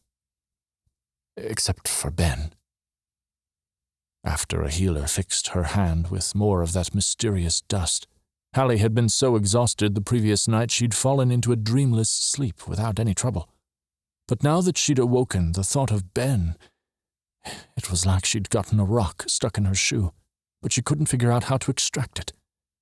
A silly analogy, but it bothered her nonetheless. Hopefully she could coerce the Lord Elder into helping get Ben back.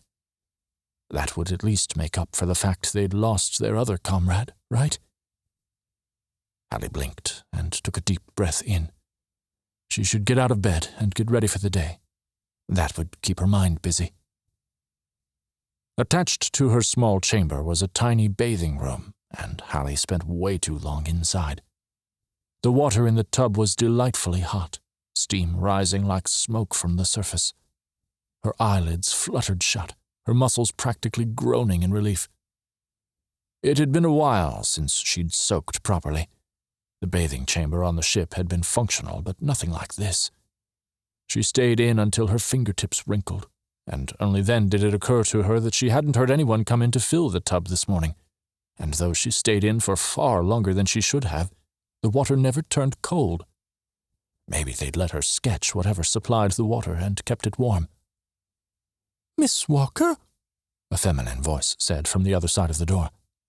Hallie jumped, splashing water onto the floor. She gripped the sides of the slick tub. "Yes?" "The Lord Elder requires you and your companions to dine with him," the voice said. Though Hallie could tell the woman was the same as the Yalvan woman who'd healed them last night, it still made her uncomfortable, knowing she was naked with a near stranger on the other side of a door only a few inches thick. "But I only have my filthy clothes I wore yesterday," Alli got out of the tub and grabbed the drying cloth. "We've provided you with more appropriate clothing. You can find it in your trunk." Would she get to wear one of those robes the Yalvan lords wore?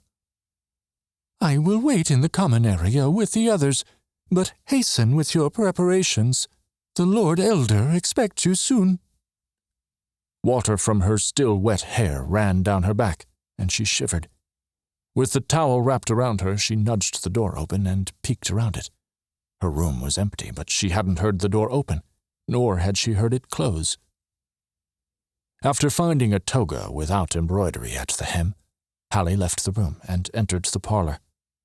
A few comfortable chairs, like the ones she and Kase had used last night, dotted the room, as well as a sturdy wooden table set before a brick hearth.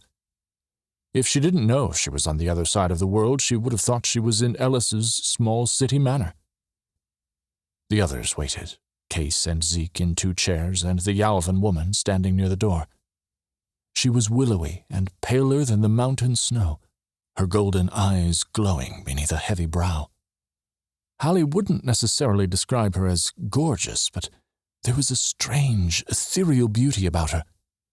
She nodded to the woman as the men got up from their seats. Immediately she tried to clamp down on a laugh. She failed miserably. It was traditional Yalvan clothing, she knew that, but there was no getting around the fact Kase wore a dress, one identical to hers. Zeke was a natural in his, but Kase? "You look ridiculous," she said through her tears, trying to get her laughter under control. Kase crossed his arms, eyes blazing. "I didn't have much of a choice." Zeke chuckled, but the Yalv spoke, her voice as hard as Hallie's drawing pencils. "This is our customary dress. Is there a problem?" Alli swallowed her laughter. "No, honored one." The woman's mouth thinned, but she said nothing more as she left through the door. Alli choked back another laugh as Kase and Zeke passed her to follow. Kase. If someone had served Kase purple food back in Kaivenna, he would have refused to eat it. However, after weeks of dried beef jerky and the occasional rabbit or squirrel, the purple mush dotted with some salty nut was the greatest thing he'd ever put in his mouth. It had the consistency of oatmeal, but a distinctly fruity taste. Before they went home, he'd have to steal some of this, or at least ask for the recipe. He wasn't the only one enjoying the meal. Alli had already finished a bowl and taken a second. If he wasn't so invested in his own feast, he might have laughed. Zeke barely touched his. The elder Shackley brother didn't have much of an appetite. While a Yalvan healer had visited and healed the injuries on the outside, Kase knew some went deeper than anyone knew. Skibb's and Ebba's absences were weights on Kase's shoulders, like he'd taken on too many G's in his old hover. He scooped more purple mush into his mouth and focused on the fresh sweetness of the meal. But then it soured at his next thought. He didn't trust these people and felt incredibly foolish for scarfing down the food. He'd let his stomach get ahead of his mind. In fact, he hadn't even entertained the possibility one of the Yalvs might have poisoned it before that moment. What a star's idiot he was! He put a hand on Hallie's arm next to him and whispered, "What if it's poisoned?" She swallowed her bite and wiped her mouth with a cloth napkin. "The chicken we ate last night wasn't. But if it's poisoned, why refrain from killing us last night only to do so now? That doesn't make sense. And why would they heal us just to poison us?" She scraped her spoon around the bowl to fish out the last dregs. "Besides, we don't have any other options. Now eat your purple mush." "Yes, Mother." "I'm rolling my eyes at you." Alli finished her last spoonful with a sigh. Whether it was one of contentment or frustration, Kase didn't know. But if he hadn't been enjoying the possibly poisoned mush so much, he would have flung a spoonful at her. Childish, yes, but it would have made him feel better. "Stop bickering, you two." Zeke sounded like he needed at least 3 more hours of sleep. Kase hadn't had time to talk to his brother at all yet. The rude Yalv had woken him much too early and forced him to wear a dress. Well, a toga, but still. saying his old clothes needed to be cleaned. He reluctantly pushed away the rest of his porridge and crossed his arms. "Wasn't the old guy supposed to be here?" Silence, and then, "Ouch, woman!" he hissed at Hallie's pinch on his arm. "If you don't shut up, I'll let that Yalvan lord rip out your tongue," Hallie growled under her breath. "Go along with whatever they want us to do. I can convince them to let us go home. Don't ruin it." Kase pressed his lips together. He wouldn't compromise that, no matter what he felt. He'd promised to get her home, hadn't he? While they waited, Kase took in the dining hall. Instead of sitting in chairs around a great wooden table like the one his family had at the manor, they knelt on plush pillows at a low metal one, spanning the length of the elongated room. Above them, windows allowed sunlight to filter through gauzy curtains. Kase wished he could look out and down at the city below, but the bottom of each window was about 5 feet above his head. The walls themselves were barren other than the torches, which were lit even in the daytime. A soft melody hit his ears. He turned to find Hallie absent-mindedly twirling her spoon and humming the tune. It was soft and soothing like a lullaby, and it was the one Kase nearly recognized but couldn't recall the words. "What is that?" She shrugged. "It's whatever the Yalvan healer was singing when she healed us last night." "Oh." "It's stuck in my head," Hallie said, still fiddling with the spoon. "I wonder if the Yalves could have healed Jack." Kase had been thinking the same thing. But before he could say anything, the Lord Elder appeared on the other side of the table, and both Kase and Hallie jumped, her bowl clattering as she dropped her spoon into it. "Mother of Ash," Kase breathed, trying to calm his heart. "Will you stop doing that?" The Lord Elder's pointed teeth peeked through his smile. "I apologize. I forget Earthers are not used to our way of travel." "Do all Yalves blink in and out of existence like that?" Hallie set her bowl aside. The Lord Elder didn't show any emotion. "You have yet to earn my trust." Kase tried not to roll his eyes at the response. "Will we be discussing our potential alliance this morning?" Hallie asked. "I have decided." He didn't say anything else. "And your decision is?" Kase asked, unable to keep silent. Hallie's arm twitched, and he knew she probably wanted to pinch him again.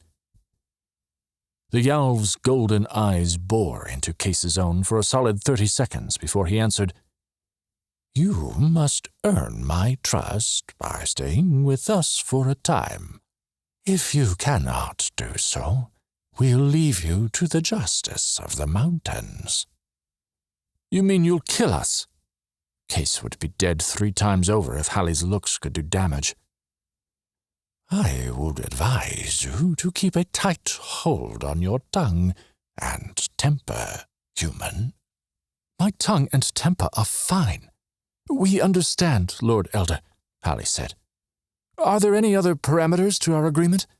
My companions and I would love to learn more about your culture while we're guests here." "Guests, my foot.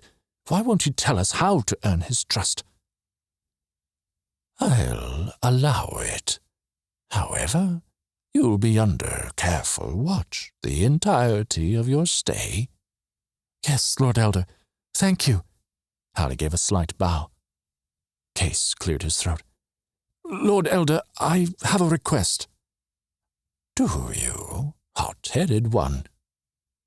Kase dug his fingernails into his palms. "Stay shocking calm." "We think the cells captured our companion. I would like to search for him. With a guard, of course." There, that was reasonable. "I cannot allow that." "But they might be torturing him," Kase started. "But I'll send a contingent to search for your comrade. My warriors are well equipped to handle any danger your friend might be in." Thank you." Kase swallowed. It was better than nothing at all. Hallie shifted in her seat. "And our other companion, a young girl, She was killed in the attack. Is there a way to... What I mean to say is her body, where is it? We wanted to take it back to her family when we leave, if that's possible. All those slain at Mirai were honored by the flame, as is our custom. Oh, well, Alli said, fidgeting with the end of her braid. Is there anything we can take back at all? I will have Lord Salder see if that is possible. The owls looked at each of them before standing. I take my leave. Remember, we will be watching. Before Kase could process that, or Alli could argue more, he was gone. Chapter 24. The Beast Calls. Kase. For 2 agonizing days, the guards led Kase and Alli around the great Yalvan city. Zeke opted to stay in their quarters, and Kase tried not to read into it. The city buildings were pristine, gleaming like new steel in the early winter sunlight, but they couldn't distract Kase from the fact the Lord Elder's contingent of warriors hadn't found Skibbs yet. With each passing hour, Kase worried even more. However, on the 2nd day, Alli convinced the Yalves to show them the library. They were still stuck in this city, had to gain the elusive trust of the blasted Lord Elder, and Skibbs was missing. But Kase couldn't deny being surrounded by dust and parchment for hours made him feel a smidge better. It even made him a little sad he hadn't attended the university. But then he remembered the sky. He remembered his first flight in a hover after wasting all that time on the bikes learning something he knew instinctively, and the feeling passed. Kase had just bathed and dressed in his cleaned old clothes for another day of reading when a smart rap sounded on the door. As he tied off the laces of his boots, Kase peeked at Zeke's slumbering form. He hadn't even stirred. Kase swallowed the bile in his throat as whoever was outside rapped on the door once more. He grabbed his pilot's jacket and headed out into the common area to find Alli opening the door. She was dressed in her lacy blouse with her usual trousers tucked into her boots, a few rebellious strands of her russet-red braid falling around her face. Stubborn, just like she was. Outside in the hallway, a Yalv stood in a toga with swords embroidered along the hem and a dark blue gemstone tied around his throat like a choker. Alli moved out of the way, and the man walked in and bowed. Kase narrowed his eyes. He resembled the one who'd threatened to cut out his tongue if he'd kept mouthing off the night they were captured. When the man's golden eyes found his, Kase's muscles tensed. It was him. He had the same rounded tip to his nose and thin lips. May the stars rise upon you. I am Lord Rodder, head huntsman of Mirai. Hallie's smile was tight, but it didn't affect her manners. May they not fall when morning breaks, Lord Rodder. He bowed once more. I've come to collect Master Shackley. Kase's nostrils flared even as his stomach flew into his throat. Why? It's a tradition here in Mirai. If you want to pass this test, the Lord Elder might consider you trustworthy enough for an alliance. That is what you want, correct? Kase swallowed, catching Hallie's gaze. She widened her eyes and pinched her lips together, silently pleading with him. Go along with it. Under normal circumstances, he'd have probably blown the Yalvan Lord off, moans hang him. But Alli had yet to lead him astray where the Yalves were concerned. And what's this tradition? A hunting expedition. I've never been hunting in my life. Fear not. It's a relatively easy task. I'll be instructing your every move. The gleam in his golden eyes told Kase it would be anything but enjoyable. Unfortunately, he didn't have much of a choice. Besides, this might mean he could search for Skibbs. He looked back at Alli and nodded. Her shoulders relaxed. I'll let you know if I learn anything interesting at the library. He turned back to the Yalv, Rodder. I don't have to wear a toga, a robe, do I?" Rudder's face and voice remained neutral as he responded, "You've yet to earn the proper attire for the hunt, but if you're successful today, you may yet earn the honor." Perfect. He'd just fail then. Alli gave him an exasperated look as if she could read his mind, and he rolled his eyes. "Lead on, Lord Rudder." Nearly an hour later, Kase rode a horse out of the city and into the surrounding forest. He thought it strange that something as simple as a horse existed on this continent, seeing as many things he'd seen were not what he considered normal. After meeting a dragon earlier, he quite expected this horse to have wings. It didn't. Regardless, Kase's knuckles were white from gripping the reins as Rudder led the group past the city gates and into the wilds of the surrounding forest. His horse jerked unexpectedly, and Kase nearly slid off his mount. He caught himself just in time, and the horse whinnied in return. Rudder looked back with a raised brow before continuing ahead of him with the others in their party. How could he be so good at flying an airship and controlling a hoverbike, yet this was nearly impossible? Kase blamed the animal, who he could have sworn knew he wasn't a seasoned rider. Kase tried to listen in on the chatter amongst the others. There were 5 yales in the hunting party, each with swords embroidered on their hems, and each spoke in their Yalvan tongue so quickly Kase couldn't keep up, even knowing the few words Alli had taught him over the last 2 days. His heart picked up in speed a little as Rudder slowed his mount to ride beside him, pulling something out from the saddlebag attached to the back of his own steed. Hopefully it wasn't something with which to cut out Kase's tongue. Rudder handed a sleek, metallic pistol over and addressed Kase in heavily accented common. "Use this to take down the beast, but if you shoot one of my hunters, you feel the mountain's wrath." Kase leveled a glare at the man, trying not to hint at the fear coursing through his veins at whatever the mountain's wrath might mean. He took the pistol anyway, and inspected it while trying to stay atop his horse. The metal of the weapon was brown and shiny like the Eudora jade. Zuprium. What else would it have been? Great shocks, where did they find all of it? He hadn't seen any mines on his tour of the city. Kase held it loosely in his free hand, the other still holding tightly to the reins. "So, what are we hunting?" Zeke was the better hunter. He would have been more suited to dealing with this yalv.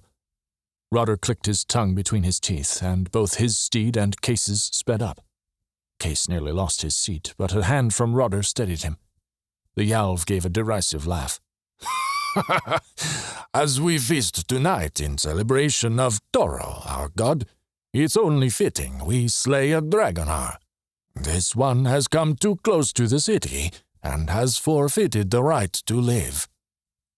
"Oh." He didn't like the sound of whatever this dragonar was. "But why me? My brother's the soldier." Rudder laughed again, and the others joined in. Kase's neck burned. "I don't understand what's so blasted hilarious." His riding partner grinned once more. "The one who slays the dragonar can claim the maiden he so chooses at the feast tonight. And Salder tells us you and your brother both compete for the same woman." "What?" Rudder clicked his tongue again, but this time the horses slowed, and they stopped on the edge of a meadow the size of the Kaivenna airfields. "We did not think you had a chance, but my older brother was insistent." Kase's face was aflame. Which one was Salder again? Stars, the guards all blended together. They all hated him, but that wasn't even the worst part. The Yalvs thought he and Zeke were competing for Alli? His heart sped up even more, her face flashing in his mind. "We're not competing over anything, and I thought this whole thing was about earning the Lord Elder's trust." But the others just laughed. Another Yalv slowed down and patted him on the shoulder, his voice breezy, surprisingly playful. "Rudder didn't think you'd come if you didn't believe you had to participate in our tradition here. He doesn't like losing bets, especially with the esteemed Lord Salder. To your other point, this is how we choose our wives. No one denies the results of the hunt." Kase shook his head. No, you've got it all wrong. But at that moment, a roar ripped through the forest. An eerily familiar roar. "The beast calls!" shouted another Yalv, raising his weapon in the air and firing it. A golden blast burst from the barrel and exploded 50 feet up. Smoke glittered in the air. The weapon reminded Kase of the old flash pistols the military had used back before electricity. Roder pulled another pistol from his bag for himself. "The best way to take down a Dragonar is to hit its eye, unless you stun it with its own Vasa. Anything else will enrage it further." "Vasa? I don't know what that is." Kase gulped as the Dragonar roared again, this time rattling his bones. "I don't think—" "Don't you want to prove to your potential wife that you're the better choice?" Another roar split the air as Kase stumbled over his words. I don't think— you don't know—" But before he could come up with a coherent response, the trees across from him parted like the clouds, parted like grass. Because what tore through them was "Dragon!"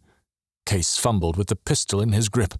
The words were a wheeze in his throat as he stared up at the monstrosity. Somehow it was even more terrifying in the daylight, almost identical to the one he and Hallie had stumbled across. Except Kase was certain this one's teeth were sharper, and longer, and about to chomp his body in half.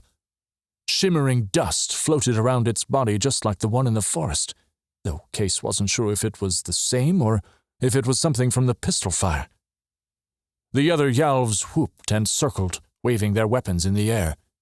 But Kase could only curse himself for agreeing to this, the heartbeats hammering in his ears, muffling all other noise. "Shoot it now!" Roder shouted from his right. The Yalv waved toward the beast, who was confused by so many targets, their weapons blasting out golden bullets and glittering smoke. They were distracting it, so Kase could take the kill shot. He swallowed hard and tugged on the reins of his steed, leading it to the side so he could get a good look at the thing's eye. The hand holding the Yalvan pistol shook as he held it up and aimed for the large, liquid black orb perched in the folds of sapphire-colored skin. Kase's breath caught in his throat. Time ticked by in slow motion as the beast's iris and pupil moved, trying to focus on its attackers, until it finally locked gazes with Kase. It charged. Kase's scream was lost in another roar. He pulled the trigger on the weapon. No bullet exploded from the barrel. No glittering smoke, nothing. Kase cursed loudly and fumbled to cock the thing with his free hand. The dragon was too close, its jaws opening to devour him. He fired blindly, but his bullet only shattered one of the monster's sword-like teeth. A yell and a flash from his right came at the same moment, the golden bullet lancing the dragon in the eye. The monster's breath was hotter than the sun as Kase yanked his steed away from its gaping maw. The dragon shrieked in unfathomable pain as it collapsed, shaking the earth with its fall. Kase's steed reared back on two legs, tossing Kase from its back. He fell hard, pain exploding in his shoulder. 15 feet to his right, the dragon's claw sprayed him with dirt, rocks, and other debris as it dug into the soil. Its bottom jaw snapped, the sickening pop and crunch echoing across the meadow as the full weight of its body followed and pressed its open mouth into the ground. When the thing didn't move, its eyes staring sightlessly ahead, Kase turned over on his knees, shaking all over. He wiped the large beads of sweat rolling down his forehead as a sword-embroidered hem swished into view. "You are the worst hunter I have ever seen." Sweat still ran down Kase's face in rivulets, landing in the soft dirt. He took several deep, shuddering breaths. "I tried to tell you that." Roder laughed and held out a hand. Kase took it, and the Yalv helped him to his feet. He dusted off Kase's shoulders, bits of earth flinging to the ground with each sweep. "I'm impressed. You didn't run when the Dragonar charged you. I'll tell Solder you slew it anyway. I might even speak to the Lord Elder." Kase struggled to breathe properly. The Yalv's eyes were bright, and the others brought their steeds close. Kase swallowed, pushing his sweaty curls from his face. "Thanks, I guess." The others laughed, and one brought Kase's runaway horse to his side. Pulling himself onto its back, Kase tried not to glance at the dragon. Its size made it look like a small mountain, but the scaly skin told a different story. The other yales clapped him on the back, and Roder led them away. Kase urged his mount to follow. "Are we going to leave it there?" Roder waved his hand. "Another team will carve the meat for tonight's feast. Our only job was to bring it down." Kase shivered, but didn't say more. The yales were crazy if they thought he was going to eat the meat from that monster. Alli. Once Zeke woke, nearly an hour after Kase left, guards escorted him and Alli down to breakfast, which was just as delicious as it had been that first day. She did everything in her power not to stick her face full in the bowl and lap the fruity mush like a sheepdog. It was that good. Even her mother couldn't have pulled off a delicacy such as that. After breakfast, the Yalvan man named Salder came for them. He was the one who'd healed her the night Ebba died and was part of their usual guard, and though he had yet to smile, his eyes told her he thought Alli and her companions were fascinating. He didn't even mind when Kase begged to visit the guardhouse at the end of the day to check if Ben's scouting party had returned. He led them without complaint. None of the visits had yielded success, each passing day chiseling away at Hallie's hope. She saw the same in the slump of Kase's shoulders when he returned without Ben in tow.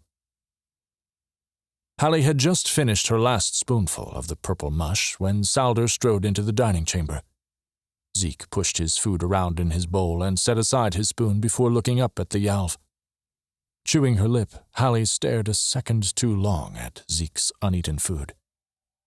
Zeke had claimed he was only there because the High Guardsman had asked him to go. He wasn't one to lie, but what sane person would agree to a mission he might not return from just because someone asked him to? Everyone else, save Kase, had been in it for the money, altruistic or not. She wasn't privy to what charges Kase could be facing, but he'd be giving up his freedom if they weren't successful. That still left her with the question of Zeke. What was his why? His fight with Kase echoed in her mind. He'd said something about Zeke wanting to play God and how he wasn't like his brothers. Alli bit her lip. She blinked away her thoughts as Salder stopped next to the table and bowed, the ruby tied around his neck glittering. Alli shook herself out of her reverie, rose from the table, and bowed back.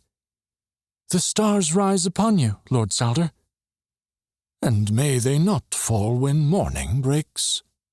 He clasped his hands behind his back and looked up toward the sunlight streaming in through one of the high windows.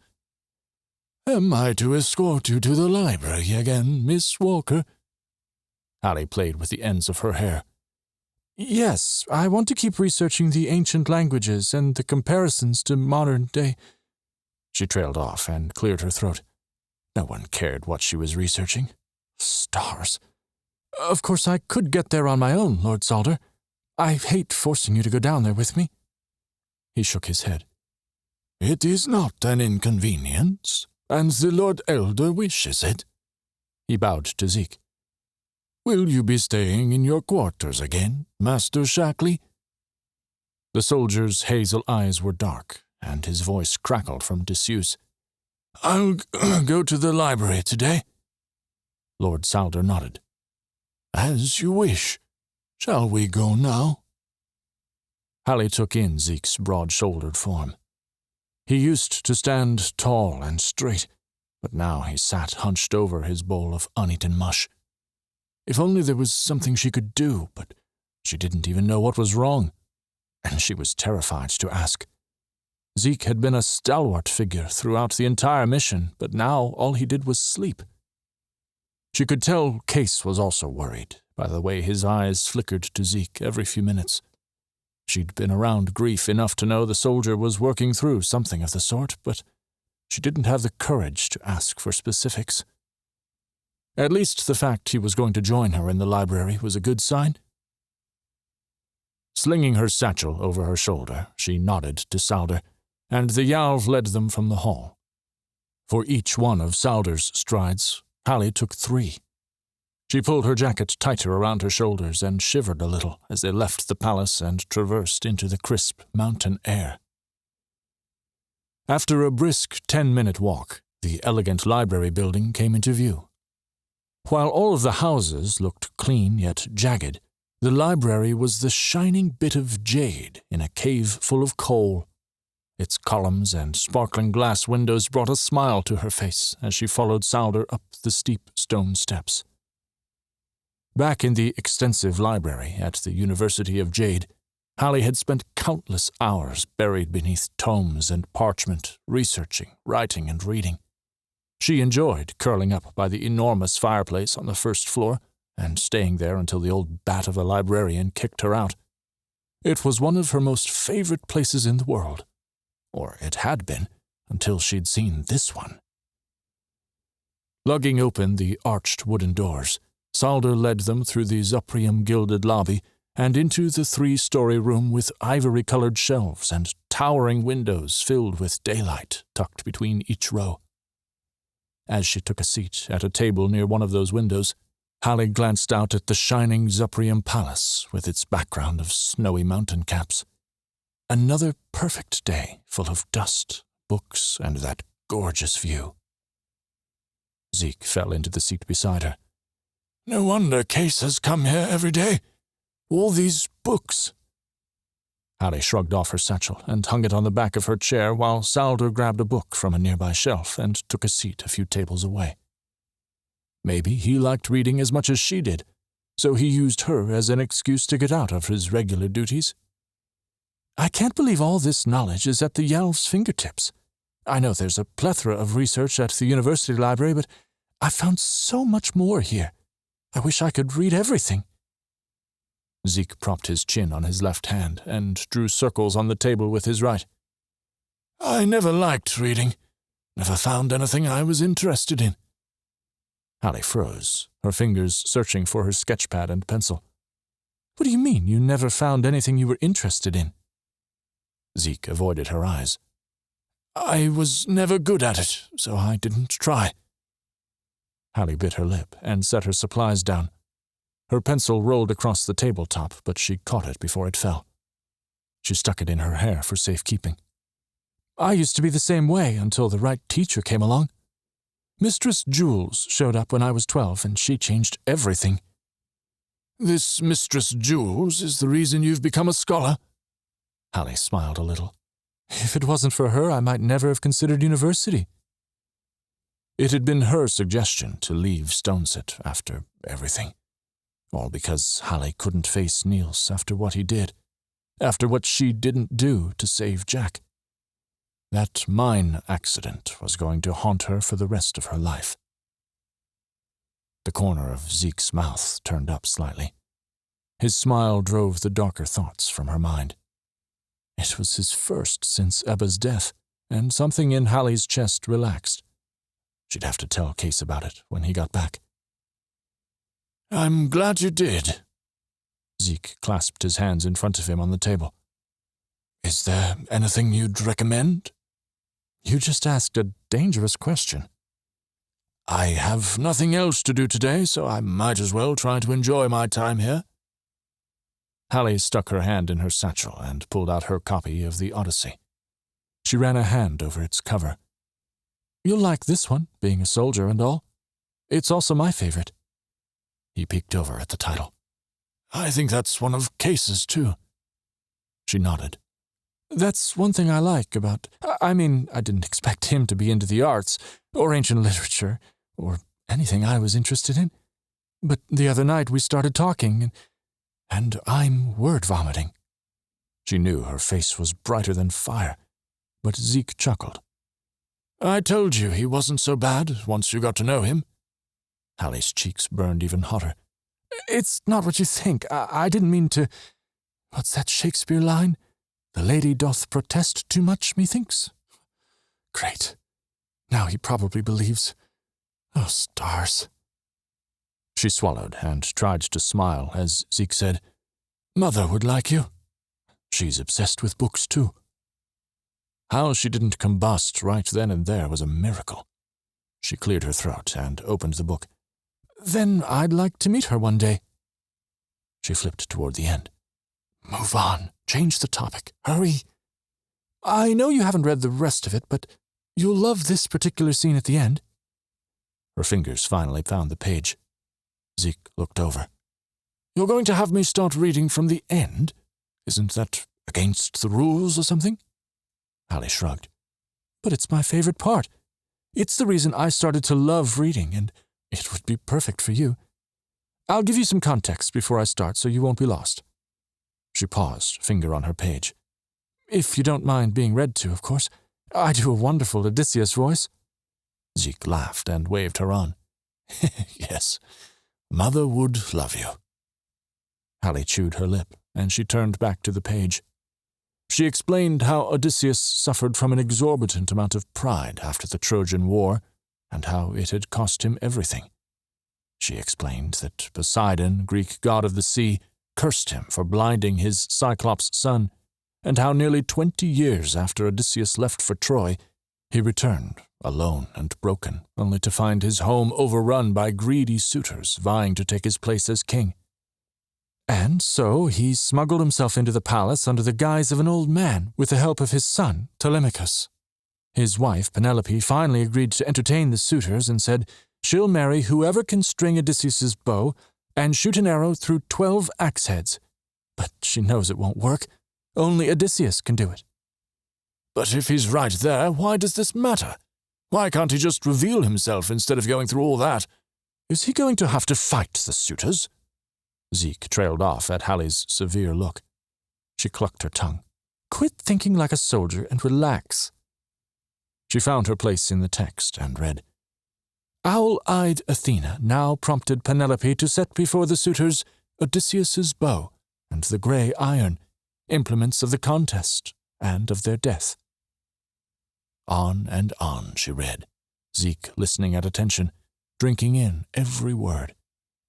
With a brother like Kase who loved this story, she was confused as to how he would have missed reading it, but the surprise in his face when she got to the part where Odysseus strung his own bow and shot the arrow straight through the axe heads made her heart leap.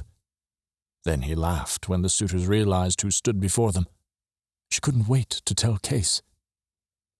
She turned the page to continue, ready to regale him with the bloodbath that was the suitors' deaths, when she found a piece of folded parchment stuck in the pages.